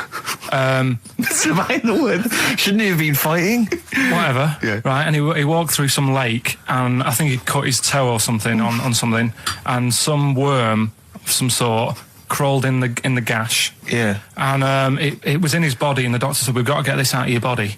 So what they did was, they said, right, the thinnest part or something of your body that things can crawl through is on the top of your head. So they wrapped where the skull is. So they wrapped some bacon. No, they didn't. They did. That's right. Everyone... So he's gone in by the toe. So what we do is, I'll tell you what, that worm's probably heading straight for the head.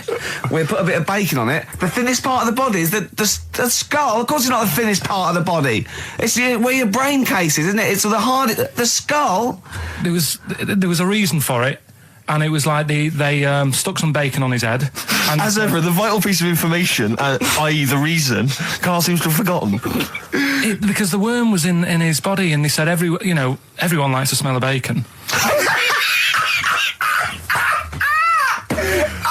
Including worms. Even a Vietnamese lake worm. They love bacon. Remember last week when I said about the little fella with the bone with no brain, and you were proved wrong? No. Please. No. We were saying it wasn't a little fella. We were saying it was a stillborn child. It wasn't a little fella. You're changing it now. You weren't having any of it last week. Right, hang on a minute. I'm getting confused. There was a Vietnamese snake that went inside of a soldier. A little, like, maggot or some sort that you have to get out of your body because it causes problems. Yes, and so in order to get it out of the body, they strapped bacon to his head. Yeah. That is great. This doctor... And did that work? I think so. They had a picture of him smiling. Oh, God, what, the worm or the bloke? The bloke. Oh, dear. Honestly, I hope someone knows the story. And right. It was about 3 years ago, I reckon. Okay. And, yeah, it did work. GI bacon. So this is why the worm burrowed out of his head to get the bacon? Get to the bacon. Right. That's great. So this is why when Robin was telling his story, I was a little bit disappointed if it wasn't true. Right. Because in a way... You know Robin's never been to Vietnam. No, but what do you really think that Robin... Well, as Robin said at the time, Karl, why would I sit on ham, then tell Ricky Gervais? It's a very good point. Because if he was a kid, you do daft things like that as a kid. Right. He is telling Ricky Gervais, though. Yeah. And then, oh, bless him. Okay. And then anyway, Robin left, and I tried to chase him, but he got away. He knows that and then we had a few pints, and then Karl embarked on some of the greatest stories ever told. Can you tell the story about your dad? Let me run it by. I haven't spoke to him all week, so let me run it by him. Okay, play records. Because what we got? We've got one of Steve's. Yeah, well, bizarrely enough, this comes from the Teachers 2 soundtrack, the soundtrack to the current TV series. There's a slight whiff of nepotism in the air. Yeah. Rick, would you like to explain why? Well, that's why you're doing it. No, my girlfriend worked on it. But you were going to play this anyway, weren't you? Well, I was, actually. Bizarrely enough, I was going to play some I Am Clute, and this is from, as I say, the Teachers soundtrack. This is called To You. It's a good track. That's I Am Clute, and a track called To You from the Teachers soundtrack. That's also got, I noticed the Electric Soft Parade, The Hives, Star Sailor, Feeder, Turin Breaks, Mercury Rev on there. It's a good little collection. Lovely. Karl has just had confirmation. He's looking smug because someone phoned up and went, it is true. It's a Laogai chi worm. And we just had a text here that says, and I don't know what truth there is in this, as ever, but John says there is apparently a nude bike ride today in Hyde Park. Now, I can't believe that's the case because I don't think it's allowed, is it? You can't ride around with your veg out, can you? I don't know. Why would you want to? Well, good point. On a bike. On a bike, I like the fact that that's what disgusts him. I want. Do you know what? If we did appeal for a nudist to call in, I'd want a very specific sort. I want a German nudist, a middle-aged man called Helmut. Okay. If there is any, or the closest one to it. So I want a middle-aged man from Germany. If your name is Helmut, you're in. But I'll accept Hans. Carl would be good, wouldn't it? All right. Yeah. I think I'm wondering if the age might. Maybe we could we broaden that Okay, a just little bit? a German nudist bloke. Right. Can he at least be fat? Can I find a fat German fella? If your name's Helmut, we're going to give you a big prize. Yeah. But, you know, any fat German fella who likes to get his sausage out. Sure. Okay? It's sauerkraut. Yeah. What's the phone number? 0871 222 1049. It'd be good just to get an email or a text over the contact, wouldn't it? And then I can just call them up in the week. Sure. And 83936 is the text number. I don't know what our audience demographic pans out like, Rick, but I'm suspecting that's probably a fairly small fraction of our listenership. I know, but, you know, fat there must be German someone out there. If you nudists. know a fat German who likes to get his tackle out, phones are going. Phones going. Straight away. Just answer it, Carl. Just answer it. Just pot luck. it could be anything. Well, just No, see what it is. To be fair, it could be a nutter. It could be a nutter. But just say hello. Just tell your turn. It's not If straight away. important, he'll stay there, won't he? He'll stay there. Well, answer it. Let's Answer leave it. Leave it. Answer it. Oh, you see this? It's gone. It's gone. There you go. He bottled it, so just as well. Well, you took too long to answer it. There's a vicar in Australia who's started sort of doing his services and all that in nude. Hot, isn't it, out there? Yeah, Where'd but you get the churches aren't. Churches are pretty cold. It was on some website. Of course it was. Yep. Just saying about a vicar and that who's there's a lot of nudists and that who want to get married. Do it, you know. Don't mess about with the wedding dress and that. Just snip up. Cheaper, isn't it? Well, I suppose it's so. I suppose if you believe in God, you believe that that's the way to be, innit? Because Adam and Eve and that. Yeah, but then in Adam and Eve, the shame made us dress up, didn't it? Yeah. Eating the apple and things. Yeah, but God didn't want that, did he? No, he wanted to see it all. He was loving it. He was having a whale of a time getting a life full of all of that, and then the snake said, cover yourself up. Stitched him right up. So if you believe in God, which clearly I don't, do you believe in God, Karl? Don't know. I don't really worry about it. It was ages ago, wasn't it? So you know, if it's about whatever, not that bothered. Adam and Eve's pretty interesting, though, isn't it? It's not. Well, how is it interesting? He made man out of dust. Then just because he could, he's having a laugh.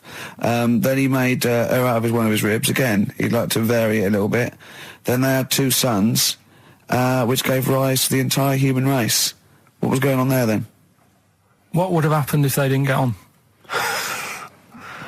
That's interesting. Sometimes with pandas, they don't fancy the other one, do they? They go, well, that's my choice. One. You've brought me one panda from Lisbon Zoo, and I've got to shag that. What if I don't fancy it? What if they bring in a right slapper? Do you think What that- if it's the equivalent of like Love Island, Well, I whatever it's imagine it called? was like Celebrity Love Island. Yeah, and they're going, I am not shagging that slapper. Every panda in the world has seen that dirty old mott in magazines. Why am I meant to mate with it? I've got some dignity. Are you talking about Adam there or Panda? Was that? Well, either is fine, I suppose. No, Do you think pandas. that Adam had any say when God was making Eve? Was he saying, "Can make the boobs a bit bigger, would you?" And I'm a blonde guy. I'm into blondes, really. I mean, I don't know. Did he have any input, or was it just? I don't know. Well, I suppose It was one of his ribs. After I know, all. but it's probably restricted. You go, well, I'm working with a rib, Adam. Give me a break. There's only so many things I can do. Well, he was probably in kind of intensive care, wasn't he? With the whole. They go, well, I can't just keep making the boobs and things bigger because their legs will get shorter. I don't mind short legs. Yeah, make the legs longer. I don't mind no legs. I don't mind no legs. As long as the boobs are sliceable. I tell you what's weird though, Steve. Right? Everyone's heard of like Adam and Eve. Yeah. What's the surname? Yeah, where'd they get their post from? Unbelievable. Now listen. Talking of campaigns and things and that, did you see Sir Bob on Jonathan Ross last night? Sir Bob Geldof. Sir Bob Geldof. Yep. Are you going to walk to Edinburgh or sail to France, Karl? What do you think of all this? The G8? I think it's good that he's doing some stuff for the world and what have you, but probably won't bother. No. Having a walk. What do you make of all this campaigning? He's dedicated his life to this now, hasn't he? Yeah. I mean, It's interesting. I was watching him last night, and I respect the man. I mean, he used to work here, didn't he? Did some shows and that. It's good. It's all right that he can do it, but... I assume that's not why you respect him. I assume you respect him because he's trying to save a nation, as opposed to used to work in XFM for a while. Yeah, I know, but I'm just saying it's good that he's given up a lot of his time to, you know, try and save the world and that, but, you know, there's a bit of me that's kind of like, you know, is he wasting his time a bit? Right, well, what do you mean wasting his time?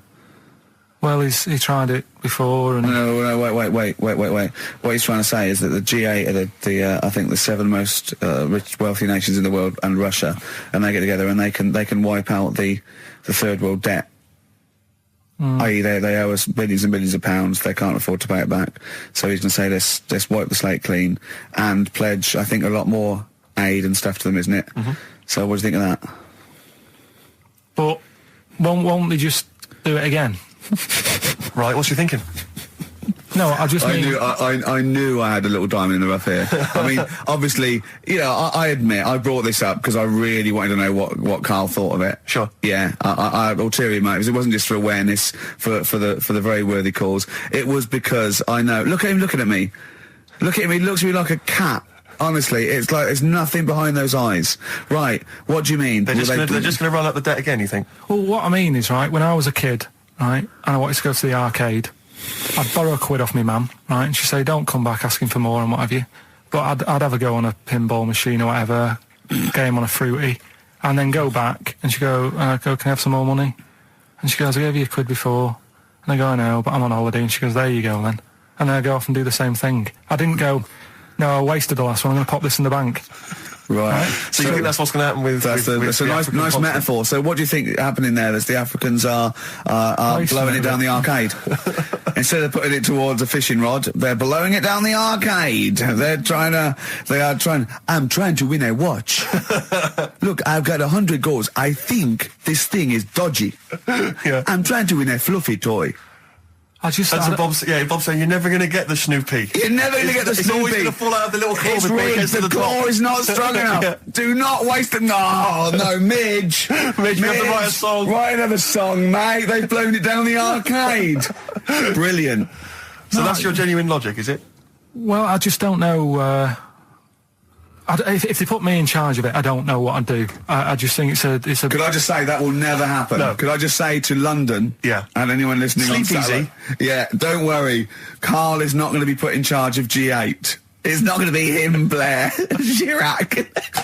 That would be Brilliant. a joy if it were. That would be amazing. But anyway, so let's assume in some alternate universe you are in charge. What would you do? Monkeys, obviously, it's like Planet of the Apes. What are you going to do? You're the only person with opposable thumbs. What's your solution? We've done a lot of it, haven't we? We've sent, you know, money out there. We've sent them clothes and that. Yeah. Have you? It's gone. You say we. Have you sent? I've done loads for charity. Go on. No, loads. I've done loads of stuff. Go on. For what? Oh, I give stuff to Oxfam. Yeah. What stuff you don't want anymore? Yeah, junk. You mean? Well, yeah, but it'll be all right for them. I mean, I said to you the other day, like when they collect clothes for over there, I don't know, none of my stuff's going to fit them well. But the thing is, I do loads of charities. I do loads of things like. Go on. I pay for tools. You know, I do that thing, a monthly payment of £5, paying for toolbox and that for someone out there. I help old people, which I'm going to stop, to be honest. Why? Because do you know this thing I do, Steve? Right, no. this is a £5 a month as well, right? I got stopped in Leicester Square one day. They said, there's a little old woman somewhere. She's cold. Are you going to help her out? So I was like, oh, why me? Right. So anyway, so they said it's easier if people look after one old woman, right? So why me? I've signed up to look after this old woman called, I don't know, call her name June or whatever. It doesn't matter. So it does to her, but go on. So anyway, so I'm paying this £5 a month, and the first £5, first time I paid it, I got this thing in the post, right? And it had, thanks a lot, Karl. You're looking after June. Here she is, here's a little picture of her, and she's sat there, what have you, with a cardigan on and stuff like that. Every £5 you pay, it'll be cheering her up, and, look after her, pay for her food and what have you. So for a bit, you feel good, don't you? And you think, well, I've done my bit for the world. Anyway, 2 months later, get another package, right? Picture of June in there again. She's got a tan. So he's saying you're paying to keep her warm. No, they meant a week in Mallorca or whatever. And this is what I mean. People if they can get away with it. So you know, whilst Geldof's there every year or every couple of years, going, let's do this for them, let's do that. I tell you what, I wouldn't get off my arse if I was over there. But that isn't having a go. I don't know where to start. That isn't having a go though. What do you think? So what do you think? You think they're going? Don't bother. Getting a job or anything. Geldof will be here. Geldof will be. It's June. I don't know. It's difficult, isn't it? It's difficult. So you think Sir Bob should just wash his hands of the whole affair? You think it's a complete waste of time? Is that what you're saying? That you should just leave them to it? Just leave them to it. Let them sink ever more into debt, ever more into hunger. You just think that should just carry on? Do you know what I think he's saying? I think. Now, I'm not putting words in your mouth. Are you saying they blew the last lot we gave them? They've got to learn a lesson. Is that what you're saying? No, I'm not going to say that. I'm not going to say that. Is that what you're thinking? No. What are you thinking? I'm not thinking anything like that. All I was thinking is about this gig, it might have been better to do it, like, rather than, I don't know, ruining a grass field in Edinburgh and that, do it out in Africa, right? Get people out there, get the tourists up, do you know what I mean? Get a load of people out there. They've got loads I don't reckon he's going to get people to walk to Edinburgh. I very much doubt people are going to fly to Addis Ababa to see Coldplay. Cheap flights and what have you. Right. Hot dog stands and that, locals will love that, right? Job done. Brilliant. Let's put him in charge. Yeah, just for one day. Let's put him in charge of Live Aid. If Bob Geldof is listening, I know you respect him because he used to work on XFM. No, but Bob, if you're listening, please, I would love, oh my God, a conversation, Bob Geldof talking to, forget Kate Bush, forget That would be Halma. amazing. Can Bob please call in and speak to Karl? No one call except Bob, so we know it's Bob calling. Right, get on the phone. What's the phone number? Can't we talk to him next week? He might be busy next week. No, He's got won't. stuff to organise. He won't. Don't worry about it. Don't worry about it. We can talk to us next week. All right? I'm not going to go. I'll go through the phones. It's mental. It's like I know. Once, right, I was talking about this in the week, actually. We had this, teacher, and he must have been sort of 60 then, right? And we're all about sort of like 12. We had to do French. You had to put your thing on the booth, and it was I've told you something. Le chat est and all that, right? And répété, cats on the wall, right? He'd repeat it in French, and of course everyone was going F, C, just for fun. And he heard this, and he listened back to all of them, and he realised it goes, and he went mental. He went, I don't believe this. Do you know how much these cost? He was going mad, he was going red and bursting like Karl was earlier, and it was like, I can't stand this anymore. Anyway, he picked up an exercise book, he said, look at this exercise book, look. And, I won't say the kid's name, he went, so-and-so, look, oh look, he's put, and I'll change his name, Smithers. He went, oh look, he's put Smithers in shit. Oh, he goes, he's got Clever on this side. He's put Smithers in the London shit. That's good. Right? And he went berserk. He went, oh look, he's drawn a picture of a penis with wings, and he's written underneath, Dicky Bird. He went, is that clever? He went, do you want me to put a piece of paper up so you can come and write swear words and draw ladies' genitals all day? And I went, like that laugh. He went, I'm glad you think it's funny, Mr. Gervais. And he stormed out. Oh, God. Yeah. And did he ever come back? No, but we put the bit of paper up for him and said, look what we've done, you sir.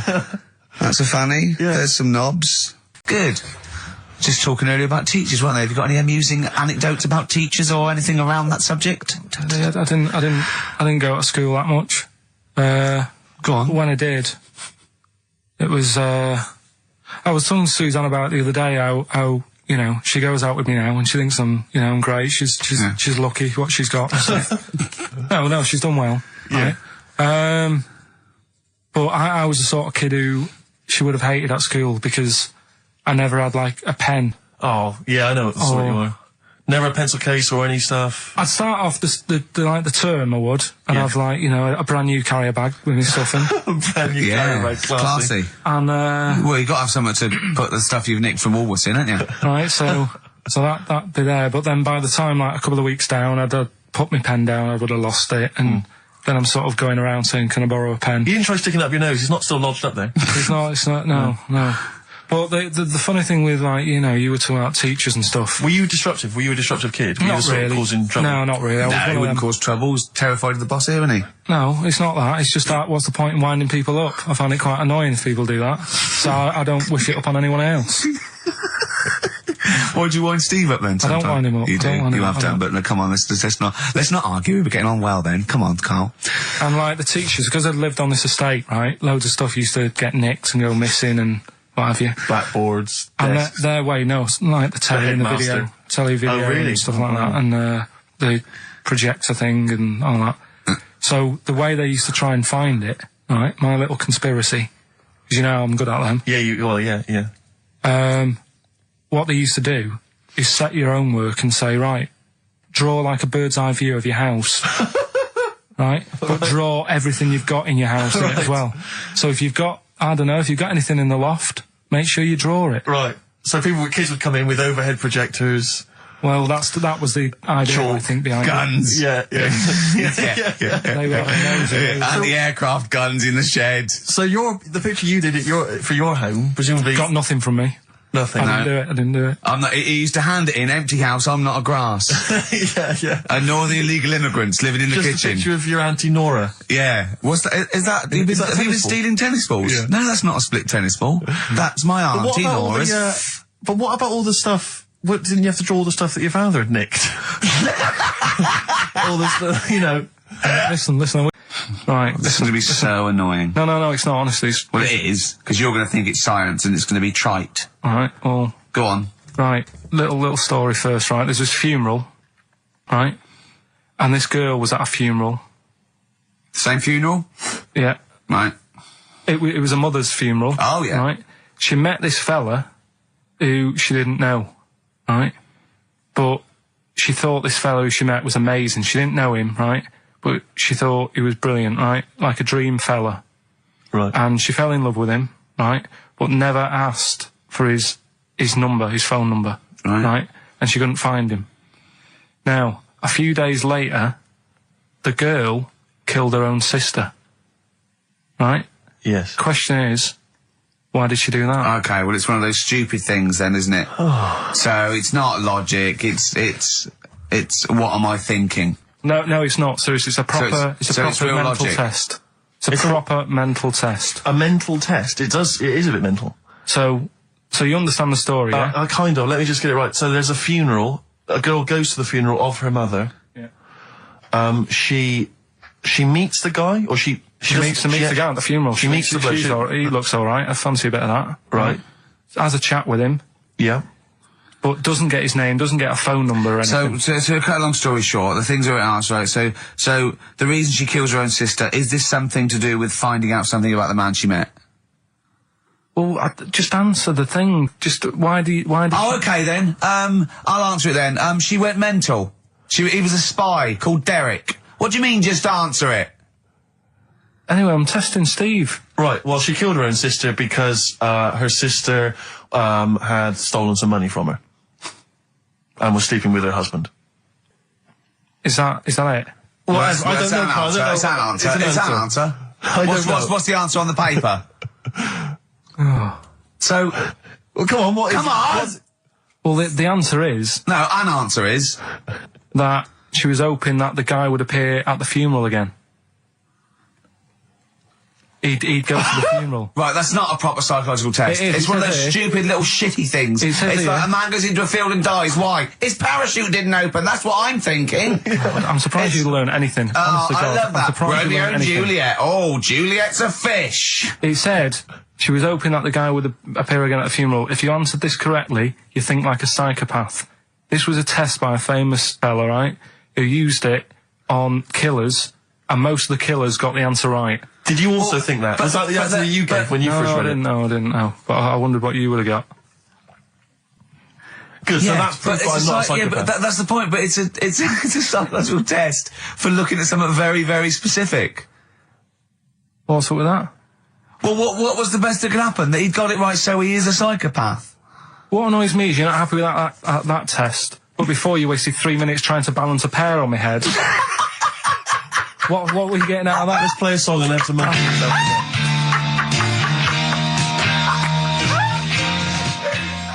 Joe Jackson. Is she really going out with him on XFM? Right, it's the time that most people, I imagine, have been waiting for. Monkey news. Play the jingle. Okay. Oh, chimpanzee that monkey news. Right. Come on. Come on. Should be ready, Karl. It's amazing, isn't it? It's like Nicholas Witchell. The bomb. No, that's not the first. Come on! No, it's always difficult, isn't it, to sort of find something that's good each week, right? Last week, we did the chimp. It is for us, yeah. We had the chimps who were running a health spa. Yeah. Right. We've covered the one who nicked a car to go on to Spain. Yep. To sort his future out. All shite. The hairdresser, I think we've done that one, the little monkey hairdresser. This week, we're looking at monkeys, that they're using. Do you know, like monkeys? They know how, like. I've lost the will to live, Steve. Oh, well, I don't want to do it. Right? Well, come on, come on. What are monkeys good at? What are monkeys good at? Yeah. Well, running small businesses, cutting people's hair, and driving cars. Yeah, they love Spain. Oh, and foiling bank robberies. Yeah, they're great. Well, something else they're good at, right, is like weighing up the situation.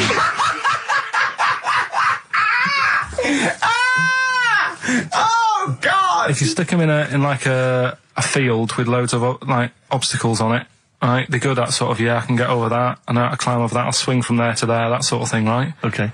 So the people in charge of somewhere, I've thought, somewhere. I've thought we can use that skill, right? And what they've done is they've got a load of little monkeys, right? They've given an IQ test. Yeah. And the ones that score above 80, right? Get to produce this show next week. Join the army. Right. How do they join the army and what do they do? They just, what they do is they set little obstacle courses up for them. They do that. They do a cross-country run. They do, the IQ cross-country test. run? Yeah. Okay. And then once they've done all that, they make them a little uniform, made to measure little uniform. Slightly longer arms, shorter legs than usual, yeah. Yeah. And, basically then they start how to use a gun and that sort of thing. Yeah, of course they are. You're talking rubbish again. This came through literally, pretty late on, so. So you've not had a chance to incorporate all the facts, as usual? Just have a look. Right. It's the bit I'm looking for is, well, A, why are they doing it? Why are they doing it? Yeah. Why do we need monkeys in the army? And secondly, why are we giving them guns? I'll just check to see if any of that I love that we only let gays in recently.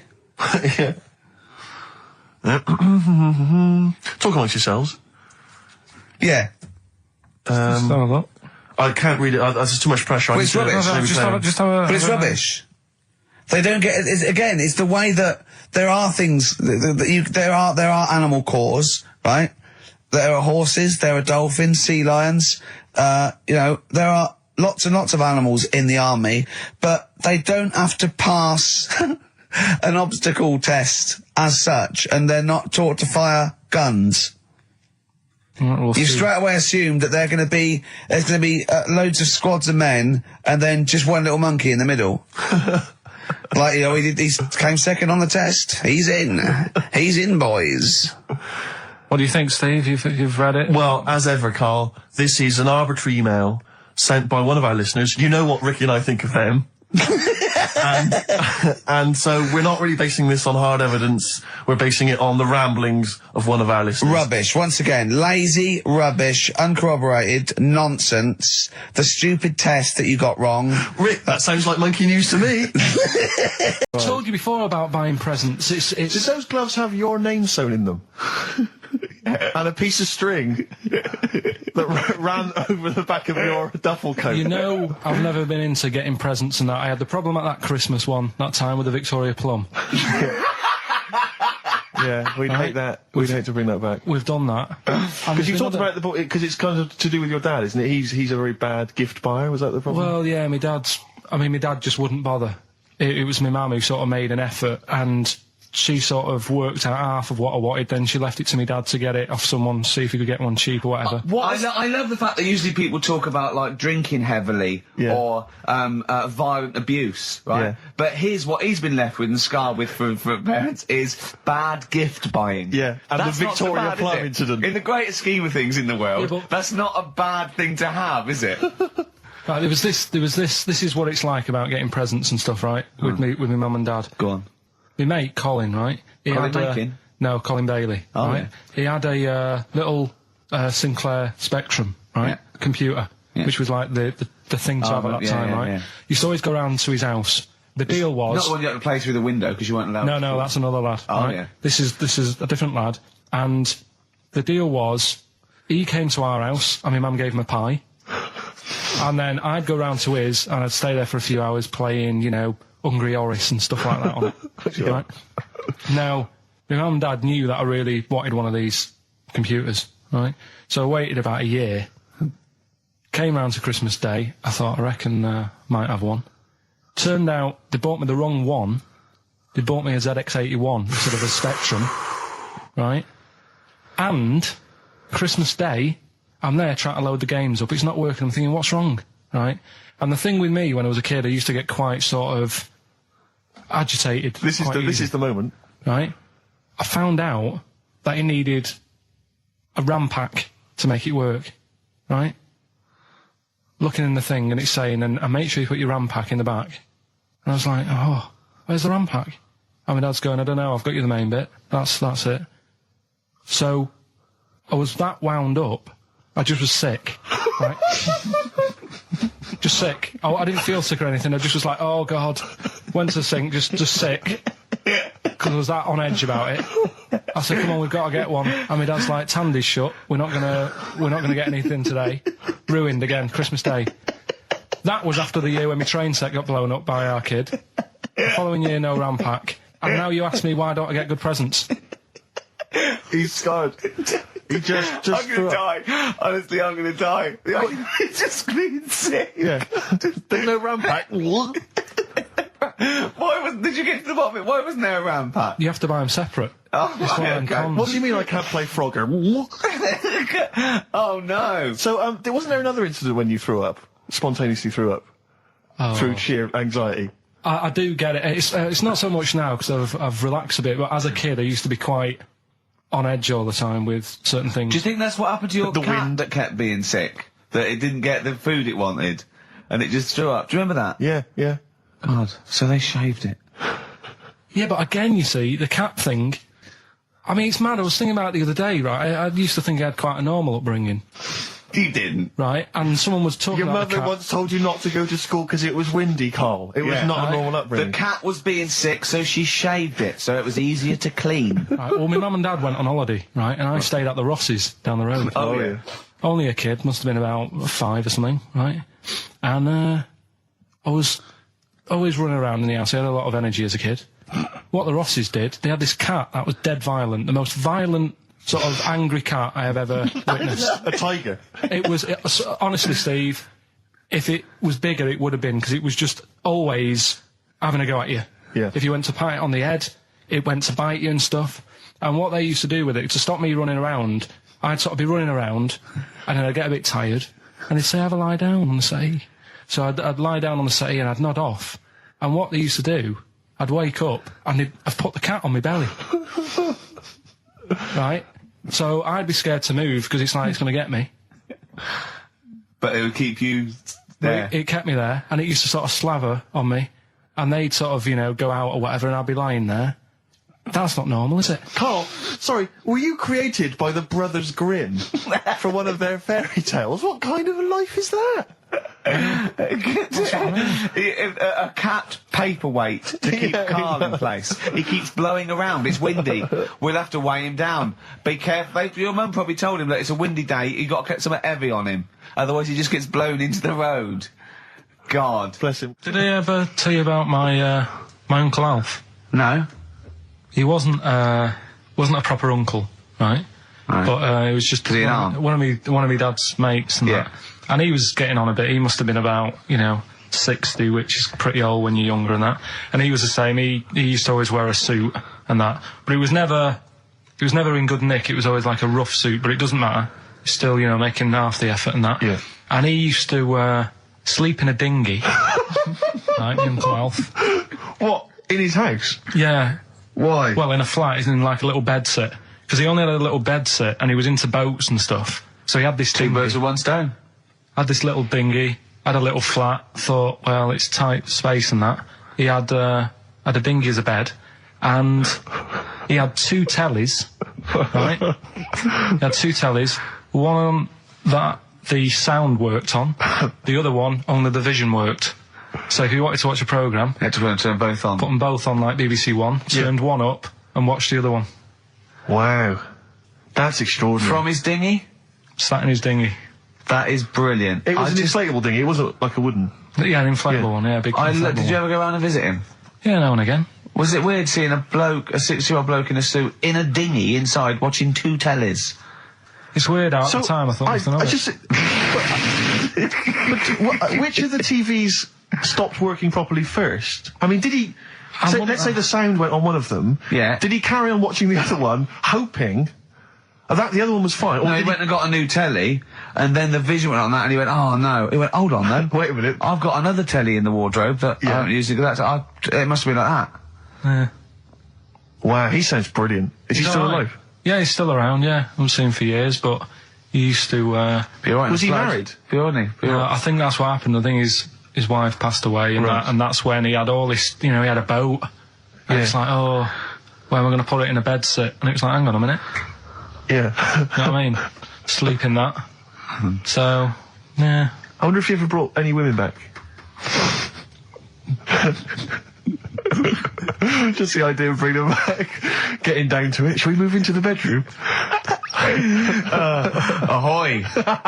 Oh, that is fantastic. What were we talking about before? I was to tell you, the most complaints ever, the Last Temptation of Christ. I haven't seen it. What is it? It's Scorsese, isn't it? It's Martin Scorsese, and I've bought the film actually recently because I was intrigued to see it, but I've not actually watched it. But from what I understand, the reason that it was so outrageous is because it has a whole sequence which shows what it would be like if Jesus had lived his life and not martyred himself on the cross, but lived his life as a human being, part of which is him having sex. And so I think that was chiefly what the outrage was, that it was showing this godly man to be, as human as he was supposedly, because he's supposed to be human as well. So that's the reason. That was the reason that there was complaints there. I don't know. I haven't seen the film. Well, I can't say. You see him, do you? You see him having sex, I think, yes. Although it is an actor, Karl. Yeah, it's not actually Jesus Christ. It's not the real Robert Powell. No. It's an actor playing Robert Powell. It's that, you see, sex on films and all that, right? When I was growing up, I'd be watching... No, I'm just saying an example of this, really, right? When I was growing up as a kid and I'd be, watching films with my dad, right? He'd really be enjoying a film, right? And then a sex scene would happen. Right. And he'd go... On film? Or just behind you? Yeah. In the film, a sex scene would happen. Your brother up to his old tricks again. And he'd get up and go make a cup of tea, right? Right. Typhoon? That he'd stolen from some sort of telephone box? I'll never listen to. Yeah. And 2 DVDs I'll perhaps get £9 for on eBay. Please get some decent prizes. Ricky, you're BBC's golden child of comedy. What are you doing? How many of your listeners really are into Stephen Polyakoff's The Lost Prince? No one. That's how many. Now that is a winner. That's someone who's got a reason to like us and like you. I think he's got the same attitude as Steve when you give him something for free. Yeah. Yeah. Sorted you out with NERD tickets for last night. A lot of messing around, a lot of phoning round going on to get you them tickets. Yeah. Come in today. You enjoy the gig? Couldn't be bothered going, Karl. Typical. Yeah. I didn't say I couldn't be bothered going, Karl. You just assumed that was the case. You're right. But Well, the point is this, Karl. Once you've given me the tickets, they are mine to do with as I see fit. the thing is, what annoys me is, right, I bet he hasn't even listened to them CDs. He might find something on there. That's his point, I think. Yeah, to be fair. But I don't want to give them stuff that's too good, because then they'll listen to CDs instead of XFM. Of course, there's always careful planning. So You always got an answer. Oh, Karl, you're my hero. We don't care, do we, Karl? well, I think the prizes are all right considering what they've got to do. Do you know what I mean? Yeah. Right. It's just a bit of fun, for God's sake. So Please do not blaspheme on air. something else we're giving away. Go on. The Shining. It's just more throwing away, isn't it? Once Is again, it on video? Once again, it's on VHS. Just because you buy it out of your own money, Carl, stop being so mean. And I want to watch it tonight because it's one of those films that. So you're going to watch this video and then you're going to send it to someone as a prize. Yeah, it's one of them films that. Oh, sorry, what, you just said yes to that without blinking. Oh yeah. You don't think like Les Dennis doesn't have a quick go in the car on Family Fortune before he gives it away? It costs Jim Bowen has $5.99. a go at those his and her towel racks. It costs $5.99, Carl. Okay. Letter to Hermione by David Bowie. Well, we're all getting stressed here. We're going to run out of time again. We haven't had enough answers. We left it so late. We had so much rubbish to pack in. You did it on purpose. What? What do you mean? You did it on purpose. What left? I love Rockbusters. I think it's the highlight of the week.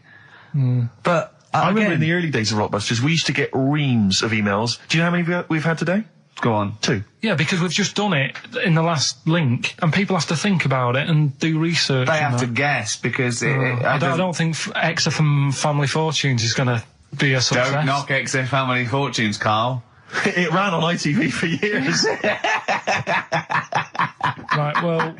Yeah. So has anyone got anything right, Carl? What we'll have to just do as well, we haven't got any prizes to give away anyway, because he gave them away our next month. Yeah, we're coming through now. Let's see. Just hang on a minute. Well, this isn't radio. You can't just sit here looking at a computer screen going, hold on. That isn't radio. Right, well, it'll have to be the one who got the closest, right? Joe Jackson. Is she really going out with him on XFM? Right. It's the time that most people, I imagine, have been waiting for. Monkey news. Play the jingle. Okay. Oh, chimpanzee that monkey news. Right. Come on. Come on. Should be ready, Karl. That's amazing, isn't it? It's like Nicholas Witchell. The bomb. No, that's not the first. Come on! No, it's always difficult, isn't it, to sort of find something that's good each week, right? Last week, we did the chimp. It is for us, yeah. We had the chimps who were running a health spa. Yeah. Right. We've covered the one who nicked a car to go on to Spain. Yep. To sort his future out. All shite. the hairdresser, I think we've done that one, the little monkey hairdresser. This week, we're looking at monkeys, that they're using... Do you know, like monkeys, they know how, like... I've lost the will to live, Steve. Oh, well, I don't want to do it. Right? Well, come on, come on. What are monkeys good at? What a monkey's good at? Yeah. Well, running small businesses, cutting people's hair, and driving cars. Yeah, they love Spain. Oh, and foiling bank robberies. Yeah, they're great. Well, something else they're good at, right, is like weighing up the situation.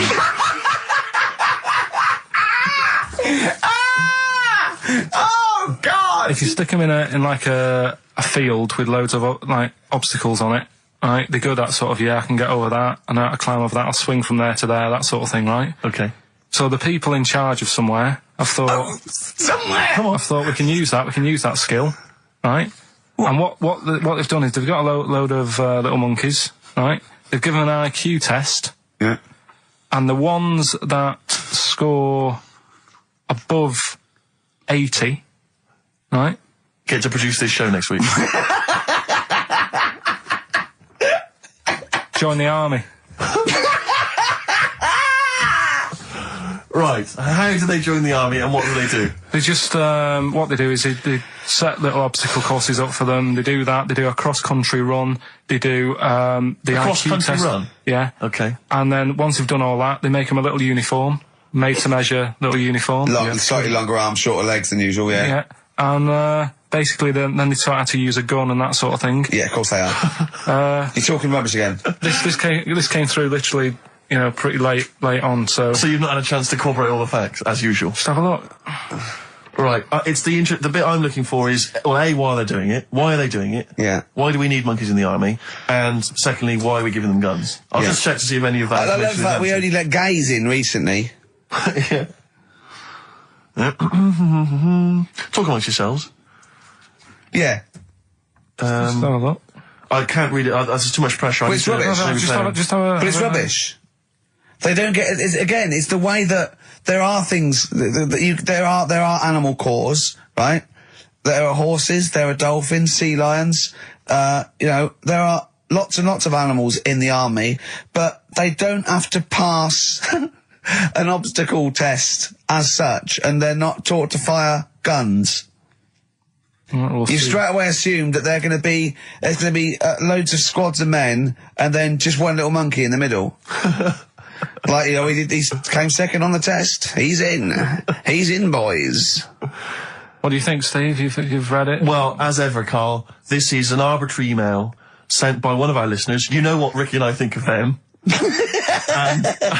and so we're not really basing this on hard evidence. We're basing it on the ramblings of one of our listeners. Rubbish. Once again, lazy, rubbish, uncorroborated, nonsense. The stupid test that you got wrong. Rick, that sounds like monkey news to me.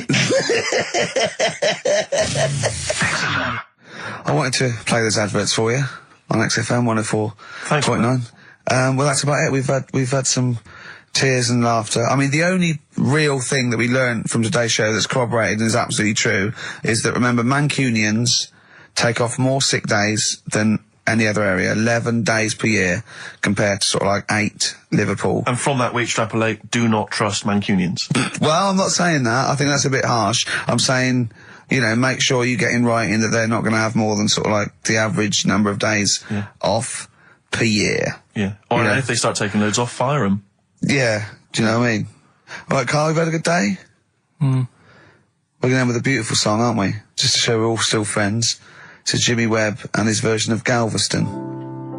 See ya. Next week, I guess. Bye. Placebo in this picture on XFM 104.9. 8 minutes to go. Let's make it a good 8 minutes, and then we can all chill out. Yeah? Enjoy the rest. They did tests on the brain, and it worked out that they've got something smaller in the brain. The gay ones have got something in the brain that makes it smaller. And they said, right, well, that's probably how it's going to work on males, on like males and females and like humans. So you took from this that gays have smaller brains than straight people? No, there's something in the brain. Right, go on. So if someone's saying, you know, oh, I'm a gay, or they're not sure or whatever, they will now be able to find out. So you can go to the doctor and to find out if you're straight or gay. Is there any gay in my brain? Let's have a look. You've got a little bit of a gay in you, yes. A little bit of gay in there. Yes, you've got the, you've got a little bent cell there. Well, that's why they did it anyway. I don't understand how they could differentiate which was straight and which were gay to begin with, before they then gave it to the scientist. Wasn't that what the scientists figured out? How could they tell? There's one theory that it is genetically determined. There is one. There is a theory that's genetically determined, but I don't think it's as easy as pulling a sheep's brain apart and finding a little pink sort of like blob in there, and going, right, we've taken the guy out, and now he's going to go and shag some ewes. I don't think it's that straightforward. Although homosexuality does occur at a similar sort of rate in animals, I think. Yeah. Yeah. So you knew that, didn't you?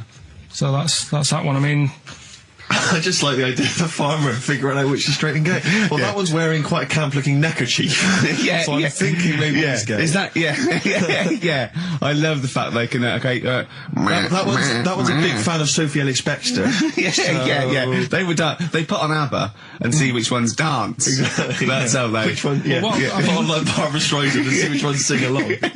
it is rubbish. What did I find? Did you just say that is rubbish? No, I found out other stuff in the week that didn't make the top 3. Wow. We haven't even had This must be mediocre stuff. This must be really bad. Or it might be dubious. Go on. We've got to think proactively now. We've got to sort this out. See, there's always other things going on in my mind when I'm in that pub quiz. For me, it's just a little bit of fun. Sure. It's a night out. Do you know what I mean? Suzanne enjoys it. Yeah. Bit of a get-together. We have a chat beforehand. Yeah. We have a bit of fun. Yeah. But there was other things on my mind. Well, Karl, I could do that here. I don't have to lose a tenner. Wait, what were you thinking during the quiz then, when the questions were coming out? What were you thinking of? Well, what it was, right, just before the quiz started, I had to go to the toilet, right, because the rule is, right, people who don't go to it, once it starts, phones off, no more toilet. They take it dead serious, don't they, right? Yeah. So, I went to the toilet. Now, I'm not being out of order here, it just got me thinking, right? I went to the toilet, the gay fella in there, right? There was a gay fella in there. Gay fella in the toilet. Now, How could you tell? How did you know? just typical, you know, everything about it, right? Everything about it, right, yeah. Oh. What, large handlebar moustache, leather cap. butt plugs, amyl nitrate. Could I just say that these views do not reflect the views of the management of XFM or me and Steve. Or most Carl. of the people in this country. Go on, Carl. What's your problem? Yeah, but this is what I'm worried about, really. But this is why I only got Danny Minogue right. Right? Because this was floating around my mind.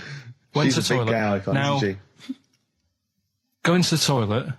They have like men's cubicle and they have women's cubicle. Yeah. Now, without sounding out of order, is it wrong for me to think gay men should have their own little cubicle? Call in! They should have their own... Well, not cubicle, you mean an actual toilet, I suppose. When I was at the urinal, Yeah.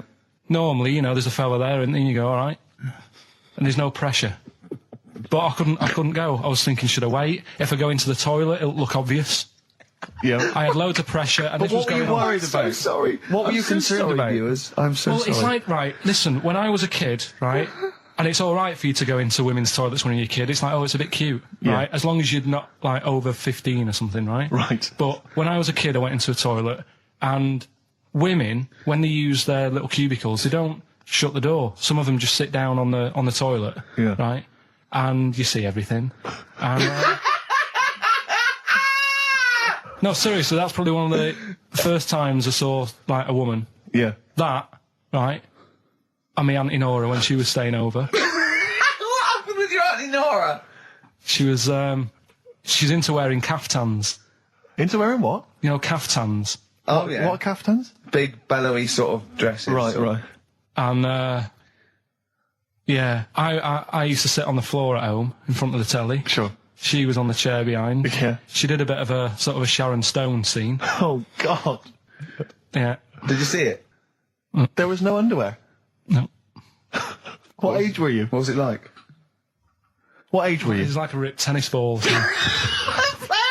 What? Right, we're off air. We're off air. Either that or put us in for the Stoners. Iced tea. That's how I'm living. Bit of old school hip hop. Where's our tea? All right. Good point, yeah. Go make me a cup of coffee or something. Well, before you do that, can I just qualify something? I'm a little bit concerned Yeah. about your toilet discussion. What exactly is your point again? I was just a bit bemused. You see, it's a tricky one. All I'm saying is, right, there I was at the pub quiz. I go to the toilet, not thinking about anything. I try to go, right, there's a little gay fella next to me. I love this little gay fella. Now, the weird thing is, there's nothing stopping him having a little glance, right, because he's allowed in the fella's toilet. Yeah. Now, I'm not allowed to go into the woman's toilet and have a little look round. Right. So all I'm saying is, should they have another toilet area? What, for gay people? Yeah. And so this would be gay men and lesbians? Is that going to complicate things? Well, I mean, I can only assume. I mean, to what point? I'll ask you a question, right? If you're intimidated, that's a shame. But you know, most gay men aren't looking at your knob. You know that. What do you mean? I can only say that 99.9% of gay men who use a urinal standing next to what they assume is a heterosexual man aren't looking at his knob. And what they're doing then? They're emptying their bladder. No, but the thing is, I can't talk. you're politics saying, for Karl. you're saying, like, you know, about would you have one toilet for lesbian women and gay fellas, right? Well, does that mean? Yeah, would it be mixed? Would it just be? Well, would it have a man on one? That's heterosexual man. One little picture of a woman, there, and then what? What would the little icon be? A man and a woman? A man and a woman. Just having a chat? Yeah. In pink and dot But lines. you couldn't mix them because then what would happen is you'd get people who are going, oh, I'll play up to this a bit, What, pretend to be gay? and yeah, you know, sort of grow a moustache and shave their head. And pretend to be a lesbian. Right. Yeah. So, right, I see. So, you know, people pretending to be gay so they could go in and have a look at the lesbians. Yeah. Right. So that would mean that we need 4 cubicles now, would we? Yeah, no, this is fine. 4 cubicles. So every pub How now... many toilets do we need at Every the pub's moment? now got 4 toilets. Oh, Karl, bisexuals. Yeah. Now, interesting. Bisexuals. How many toilets do we need now? Call the council. Do you use any? Huh? No.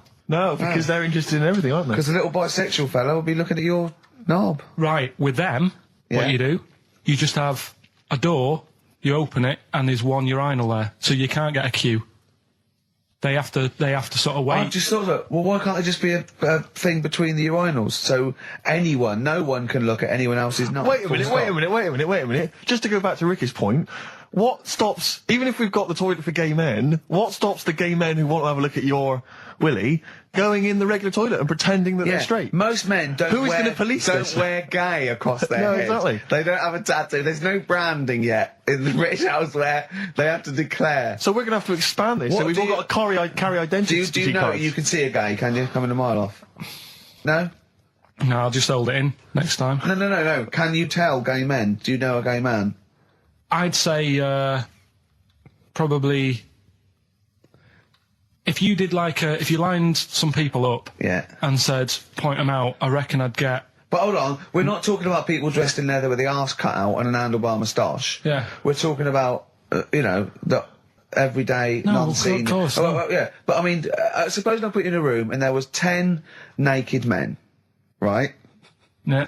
And there's 5 gay men and 5 hetero. Could you walk along that line looking at those gay... Am I naked? No, you don't have to be naked. Why would you have to be naked? To catch them out. Play a record! How would you catch them out? No, don't go into it. Don't go into it. Play a record. I'm miserable now. Would you share a toilet with Morrissey? From Manchester, you'd have a lot to talk about, wouldn't you? Yeah.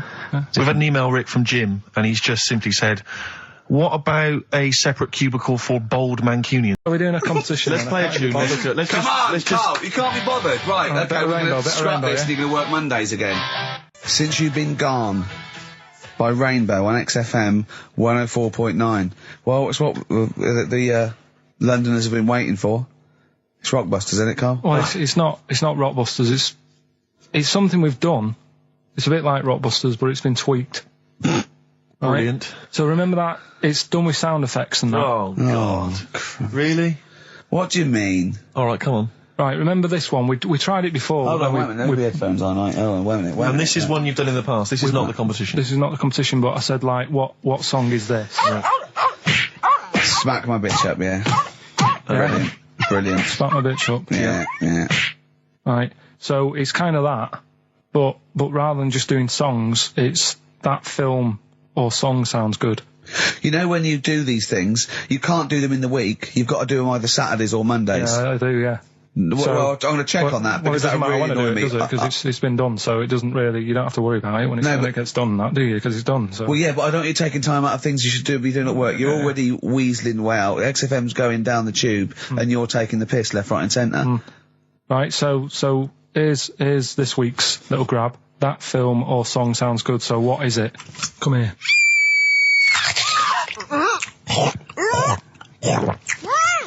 I'm well happy now I've had that. What? Right? It's a film or a song title, is it? No, it's a film or a song. What do you mean? Forget that. It's a film. What are you talking about? That must have taken you 3 minutes. I mean, not on a Tuesday, though, because that's cut into precious time. Have you seen how long a trial takes him? About 30 minutes. Sorry, let's just concentrate for a second. Okay, right. This is a film, This is a film title. The title of a film. Yeah. Play it again. Come here.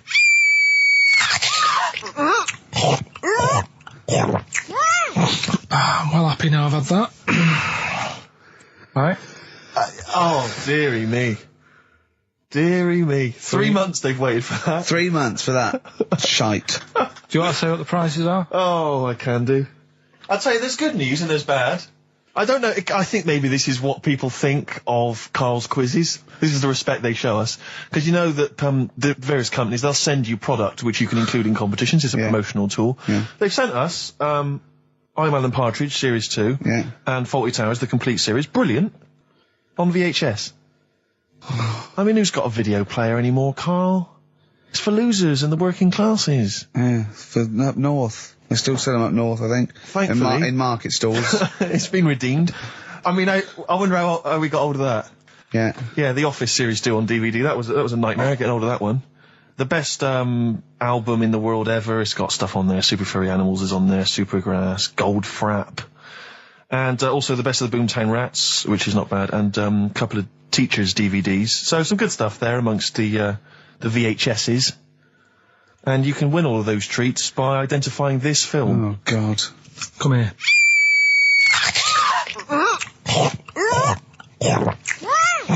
I'm well happy now I've had that. Email only, we don't want to actually speak to you. ricky.gervais@xfm.co.uk. I'm sorry if that's brought you down, it's made us feel Can bad. I just say something? What's the phone number, Karl? 08700 800 1234. 08700 800 1234. Call up for no reason, because I want Karl to answer the phone. He hates doing it. So call up and talk to Karl. Ask him anything you want, just talk to him. Okay? Right, answer the phone, they're going mad. Big Sir on XFM 104.9. He's so annoyed that you have to answer all those calls. Why did you like it? We're wasting time, aren't we? That's your listenership. No, They want to speak to you. No, that's nice and everything that people call up. Yeah. But we should be concentrating on what we're doing. Yeah, well, but I do this show to annoy you. I don't do it for the money, or the kudos, or the awards. Do you know what I mean? I do it so you have to be here and do what I say for 2 hours, because you're getting away with murder here in the week. I don't like seeing that. I don't like injustice in the world. I try and fight it wherever I can. So I do it to annoy... It's good of you, Rick. Thanks for doing that, mate. Yeah. It's interesting, though, that you're passionate about fighting injustice, but you focus specifically on Karl at XFM. One of the world's lesser crimes. Being a little bald mank twat. Exactly. I know, yeah, but nonetheless, it is a crime. Look at it, look. Alright, XFM 104.9, Ricky Gervais, Steve Merchant, Karl Pilkington, not here. It's the best of. You've been voting in all week, sending your emails, so here's the clips that you wanted. And just remembered recently, actually, I was on a train coming back from hometown Bristol, and I was on the train, and this girl walks on, good-looking girl. I thought, hey up, a largely empty carriage. I'm thinking, my luck's in, you know, because I take every opportunity, Karl. That's the thing about me, you know. I don't choose. She was a good-looking girl. She sat down. I thought she sat down right near me. I thought, brilliant. As this guy comes up behind her, and says, I think it's probably a boyfriend or something. Sits down next to her. And I listened in on the conversation, you know, obviously, because I'm pretending to read. It was very clever. I read the same page for hours, so I was pretending to listen. I was listening, but pretending to read. And I realised that it's not her boyfriend or anything. It's just some guy she's met on the platform. And I'm thinking, brilliant. If she's the kind of girl who's just going to start talking to someone, you know, on a platform, on a train, brilliant. I'm going to be in here. Because he was only going one stop. So I'm thinking, what's the worst that can happen? He'll nick off, you know, I'll get chatting to her, you know, and who knows? I could join the... is there a train equivalent? Foot High Club. The Foot High Club, brilliant. And so I'm excited, you know, I'm listening in. And it turns out that they're both kind of graduates who just finished university, or they're coming to their finals or something. And they're chatting away, you know, and he's making a couple of witticisms, you know, and she's kind of tittering at his jokes. I'm thinking, well, I'll tell you this, if she's laughing at this kind of material, I am going to blow her away, you know, with my kind of anecdotes and wry observations, you know. Yeah. It was weak stuff, I got to be honest. Really? He was coming out with nothing. He was running on empty, as far as I'm concerned. Yeah. And she was loving it. So I'm thinking, brilliant, I'm going to be right in here.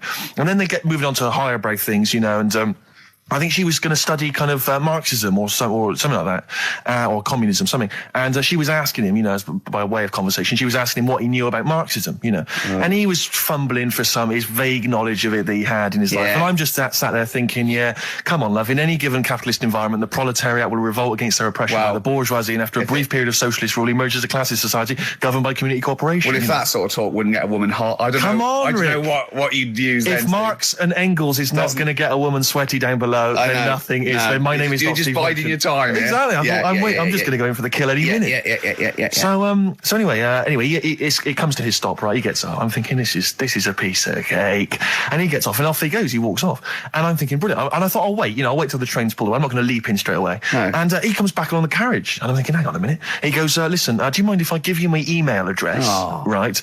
And if you want to get in touch, email me. I'm thinking, come on, you loser. Get off now. Save your face, please, before it's too embarrassing. She accepts the email address because she obviously doesn't want to hurt his feelings, whatever. I'm thinking, fair enough. She's a good woman. I'm liking her. I'm loving her. I'm thinking, that's my kind of girl. So anyway, he gets off. I'm sat there, the train pulls away. I'm thinking, I'll wait a few minutes, you know, I'll just, give it some time. Her phone rings. It's her friend on the phone. And she starts saying, and I was listening in, and she was going, just met a guy on the train. I'm thinking, yeah, that's true enough. She goes, yeah, he was a good-looking guy. I thought, you're having a laugh, love. To be honest. Because I was looking at him, and she said to her friend, he looks a bit like tennis player Boris Becker. I thought, you should be so lucky. Frankly, because I saw him, he had awful facial hair, if that's what makes him look like Boris Becker. A terrible little goatee beard. It was laughable. I thought, I don't know. And then she goes to thing, and she's like, yeah, I met him, we got chatting and stuff, and she was going, it's not often that you meet someone, generally in life, who's, kind of thoughtful and intelligent and funny. I thought to myself, I'm not even going to waste my time with you, love. Frankly, if that's what you thought of him. You just walked away. And I'll be honest with you, I didn't even bother talking to her. No, I didn't even waste my time with her. If she thinks that bloke is not only great looking, funny, but funny and intelligent, and she got on well, and he was polite, and it was a chance meeting, and he thought, and she thought that you were like a freaky looking dork who didn't even have the nerve to speak. That is what she thinks, then I don't want to know her. I couldn't. You walked away, and good luck to you. And I have my dignity intact. Yes, and she's nothing. Because was it last week that you had the classic? Was it? I can't remember. I'm paraphrasing, Karl. Apologies. Something like, I'm here in Texas. I've fallen in a puddle and my knee has got wet. Yeah. Wet knee Houston. Whitney Houston. Yeah. And also, it was last week when there was a little bit of confusion over the one for Holly Valance. Right? Of course. I don't think it was confusion. I think it was your error. Yeah. No, it wasn't. And it was Holy Valance and you meant Pelmet. Then Becky, who called up that time and said, if you're getting mistaken with Pelmet, right, she sent me an email in a week saying, I've done a bit of research. Yeah. It was my fault. I've made an error. Yeah. It is a Valance.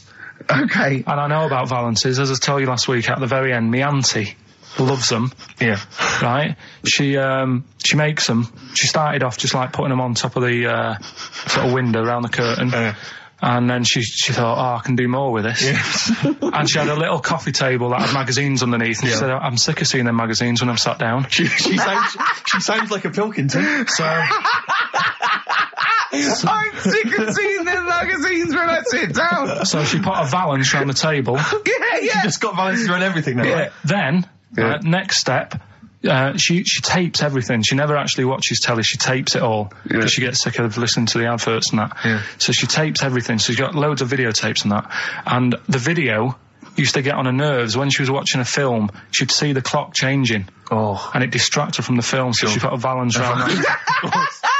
That's genius. Yeah. So, that is or is it mental? Only Mrs. Einstein can tell. I don't know. She's even made a little Jack Russell look like a hovercraft. Yeah. It's great. So everything's got a Valance. If you go round and you stand still for too long, the chances are she'll put a Valance around your head. Yeah. This is this is Auntie who? Auntie Nora. And this is the one that farted for 5 minutes. Lest our listeners forget. Farted for 5 minutes. Called his mum, saying I'm farting. 2 minutes into the fart. She said about 2.5 minutes in. God. She said I'm about 2.5 minutes into the fart. My mum said, how long's it been going on for? She said, well, it was about 2.5 minutes before I called you. Yeah. And then it went on for a further 2.5 minutes or something. And then it stopped. And, she couldn't time it because there was a Valance over the clock. Yeah, she used to annoy her when she was on the phone and you put her off seeing the time. She was guessing it was 5 minutes. This was one consistent fart. Yeah, I mean, it wasn't making a noise, it was just... Oh, it wasn't making a noise? Just gas. Right, endless gas. So, there you That's go. fantastic. Red Hot Chili Peppers on XFM 104.9. I'm Ricky Gervais with me, Stephen Merchant. Hello there. Over there, little Karl Pilkington. Indeed. See the write-up in Heat this week? No, is it good stuff? Basically Karl's show. Yes. Which is fair enough. No, I mean, he's the only one doing any work. I know. He's the only one contributing. We thought no one had noticed.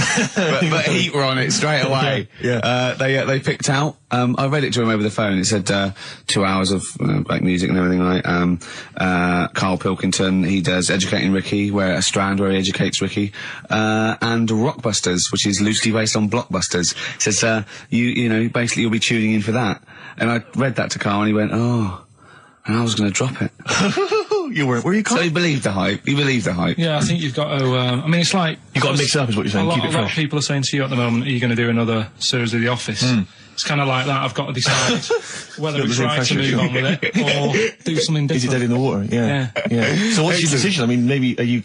We'll probably keep it for this week. Sure. And see how it goes. Okay. You've got anything else on the back burner? Any other ideas? Nothing. I'm still sort of. Do you know I came up with a load of game. Well, I remember there was one that was based on fast food. There was, the rice is right. The rice is right. Now, just run the rules past me again. We had to identify whether it was a Chinese meal, rice or steamed rice. Well, either basically, it was a Chinese restaurant or an Indian restaurant. But is it true that you played this at home with your girlfriend and it was clear you could always tell which was which?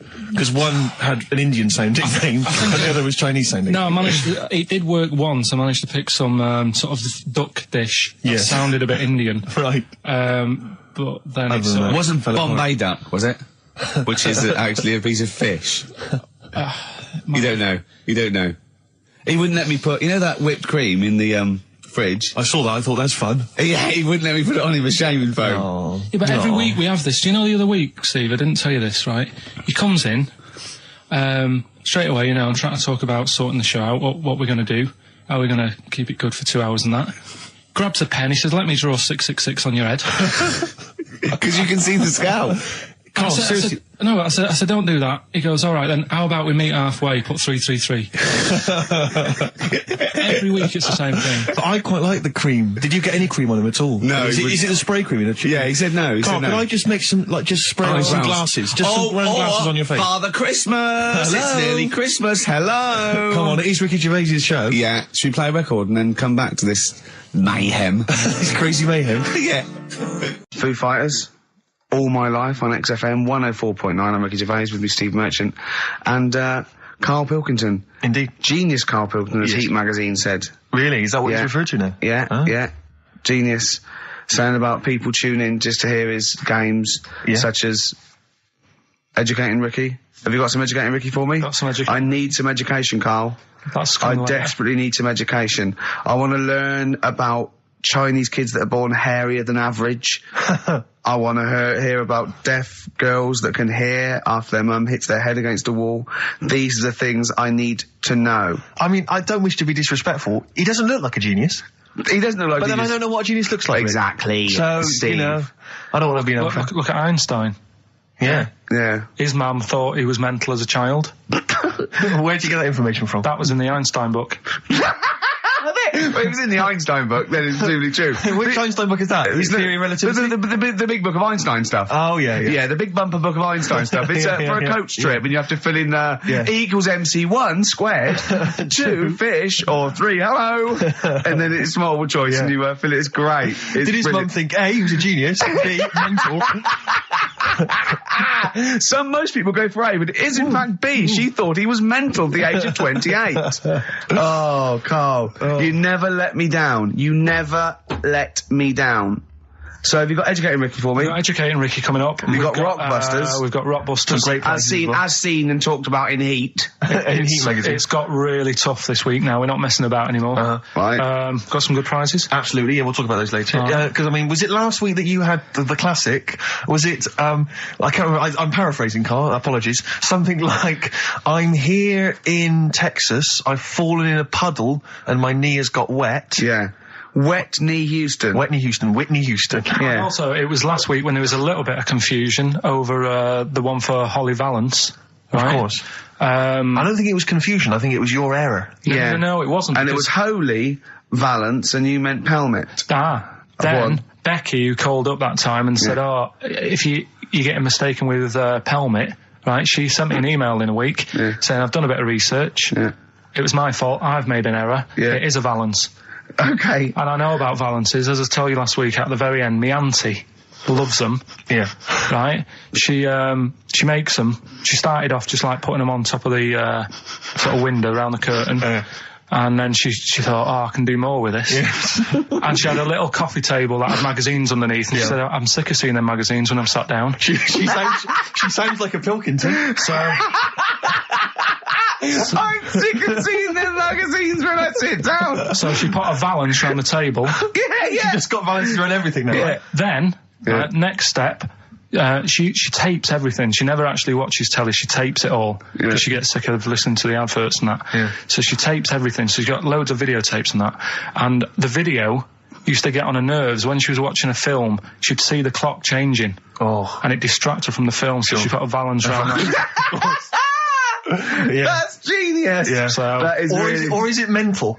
Only Mrs. Einstein can tell. I don't know. She's even made a little Jack Russell look like a hovercraft. Yeah. if you He's stand still, great. that's So it. everything's got a balance. If you go round and you stand still for too long, the chances are you get She'll a put a balance balance around your on. head. Yeah. This is this is Auntie Who, And Inora. and this is the one that farted for 5 minutes. She did. Lest our listeners forget. Lest we farted forget. for 5 minutes, called his mum, saying I'm farting.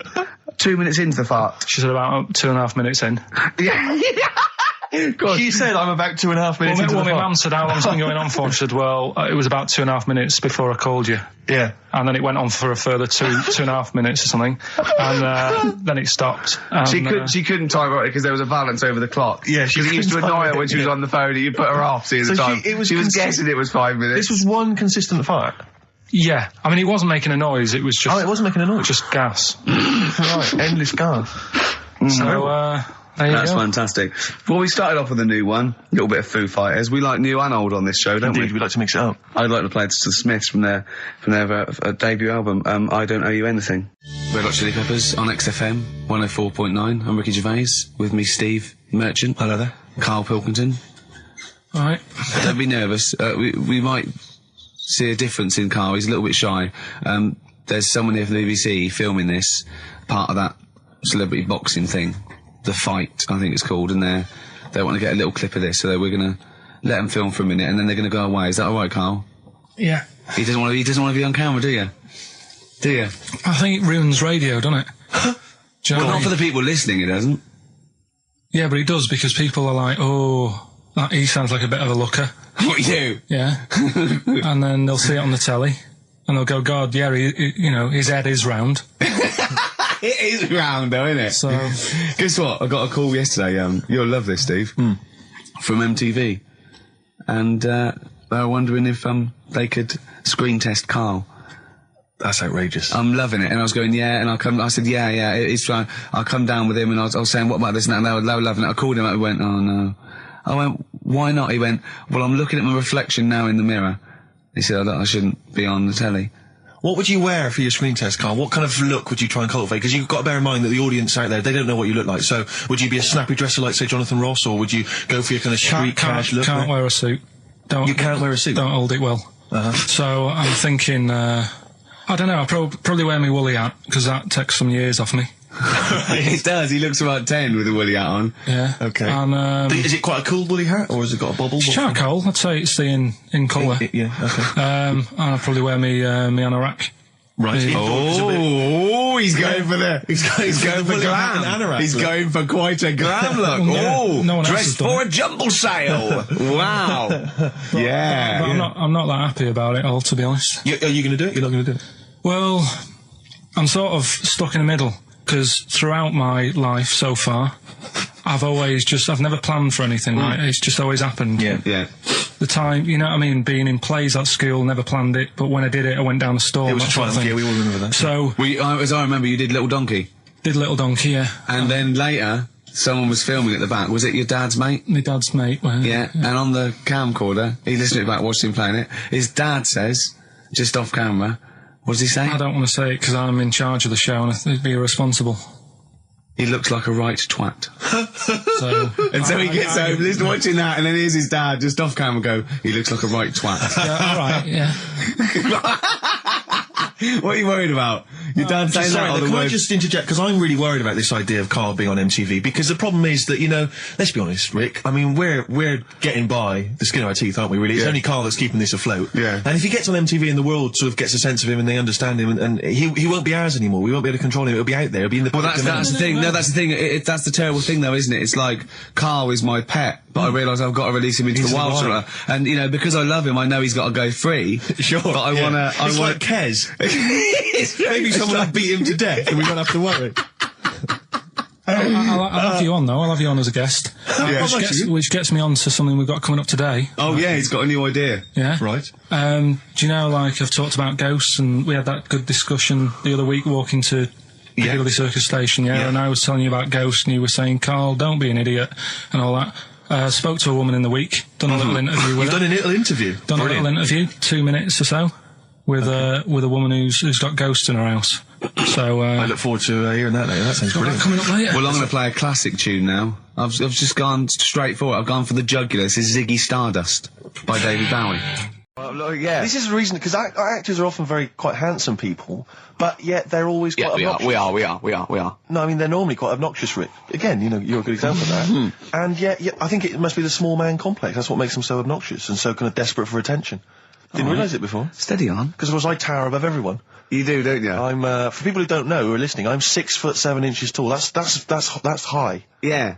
That's And for people who've never seen him, he doesn't hold it well. It's not like he's a sort of handsome athlete, is it, Karl? He's a bit of a, what would you call him? Karl, don't answer. No. Don't get drawn into that. You know the game he's playing. No.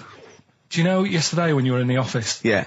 You did a little move, and it reminded me of Blakey. Oh, I hate you, Gervais. Oh, I hate you, Pilkington. That's his stance. Yeah, but even he held it a little bit better, didn't he? Because he was a man, you know, he had a big coat and everything, and a peak cap. But, yeah. I can't believe you. Like, I've not suffered enough from being freakishly tall. Now, two of my best buddies, live on radio, are just... It's not just height, though, is it? It's the posture and the face and everything. But it's got your places, hasn't it? No? What do you mean it's got me places? I think people give you a bit more of a chance in your career and stuff, 'cause it's like... What, yeah, stacking shelves? Because I can reach to a high level. Muse, Plug-in Baby on XFM 104.9. Rick, Gervais, go on. Well, yeah, but I know you guys are laughing about the height thing, and for those that have only just tuned in, I am 6'7" tall, which is tall and that's big, and I pride myself on it in a way. You know, I've worked hard, I've not smoked, I ate well, you know. Yeah. It's an accomplishment, but obviously I didn't have much involvement in it. I just am, and it's a curse because mainly the problem is that you can't get stuff, you can't get clothes, you can't get shoes. You know? Yeah. He's size 14 feet. Yeah, but it is genuine, and I don't know. I mean, it costs a lot to buy a pair of size 14 shoes, and if you were genuinely poor, I don't know how you'd afford to be tall, because the clothing costs more, everything costs more. I've seen this in comics, that you'd actually go to school in a barrel. Wearing a barrel. With just braces, it'd just be a barrel, and you'd have sort of flip-flops. And you'd take a mule with you. They all had a mule, didn't they, the poor people? People always think you'll be in a pub or something, and people just think they can talk to you about it. They just think, hey, oh, you're lanky, It's just like, because it's like they But that really annoys you, doesn't it? Well, it annoys me because it's like they think I should be proud of it. Like, well, exactly, but they don't think that this is not a disadvantage, this is not a disability, is it? You're taller than most people. It might get disability. No, if you were 8'3", it'd be slightly debilitating, you would, but... Debilitating? What? Debilitating? Yeah. No, you're a medical man, aren't you, eh? But, no, the point is, it's a debilitating because when you go on public transport, like if you're on a coach... yeah. The only place I can sit on a coach is that seat... On the driver's lap. Either on the driver's lap or that seat at the very end. Yeah. You know, which sits into the aisle. Yeah. That's the only place I can sit. You stand and there's up, some sort of kids at the back waving at drivers. You could drive it from the back. Here he comes, watch it. Were you a tall baby? Oh, Mr. and Mrs. Merchant, you've given birth to a basketball player. Look at his dribble already. Were you a tall baby? Babies aren't tall. At what point did you suddenly, Jesus, nothing fits me? Well, it didn't happen overnight, Karl. Let's do a little graph. How tall were you at 5? Oh, I don't know. 3 foot. 3 foot. How tall were you at 12? 6 foot. 6 foot, are you really? I don't know, do I? How do I remember? I don't remember this. Well, when did teachers start calling you freak boy and lanky? They didn't. It wasn't Didn't they? so much. It was no. You went to a funny school.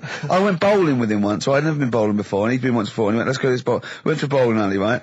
And, you have to wear these special shoes. Now, they're sort of like pointed things anyway, and they're, multicoloured, sort of red and green. They look pretty weird.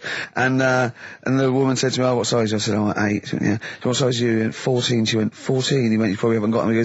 She goes, yeah, I think we have got one pair. And she put them on the table, and it was like Krusty the Clown. And I just started laughing. They looked so long, and he had to run round this bowling alley in these freaky clown shoes. But they don't look freaky clown like when I'm wearing them, because the rest of me's in proportion to it. It looked like a little wall bracket. One of the worst things that happened to me was when I was, when I was about 16 or something, we went to, There's a fire alarm going off. There's a fire alarm going off. And the fire light's going off. Yeah. Should we not just maybe play a record and go and check that out? Wrap it up if you want. No, not wrap it up. Play a record, I'm gonna go. No, it's gone off, Rick. It's gone off. Oh! Well, we might have burnt down! Yeah, I think we'd know about it. The flames licking around our ankles would be a clue. God. I'm going to go and investigate. You shouldn't ignore a fire alarm, did you? Blimey. We're entertaining the nation. Oh, look at him, he's scared of fire. What do you mean?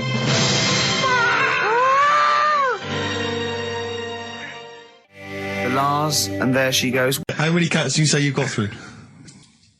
I'd say whilst I was living at home, I mean, it's still on the increase even though I'm not there. So whilst I was there, probably 5. God. Oh, wow.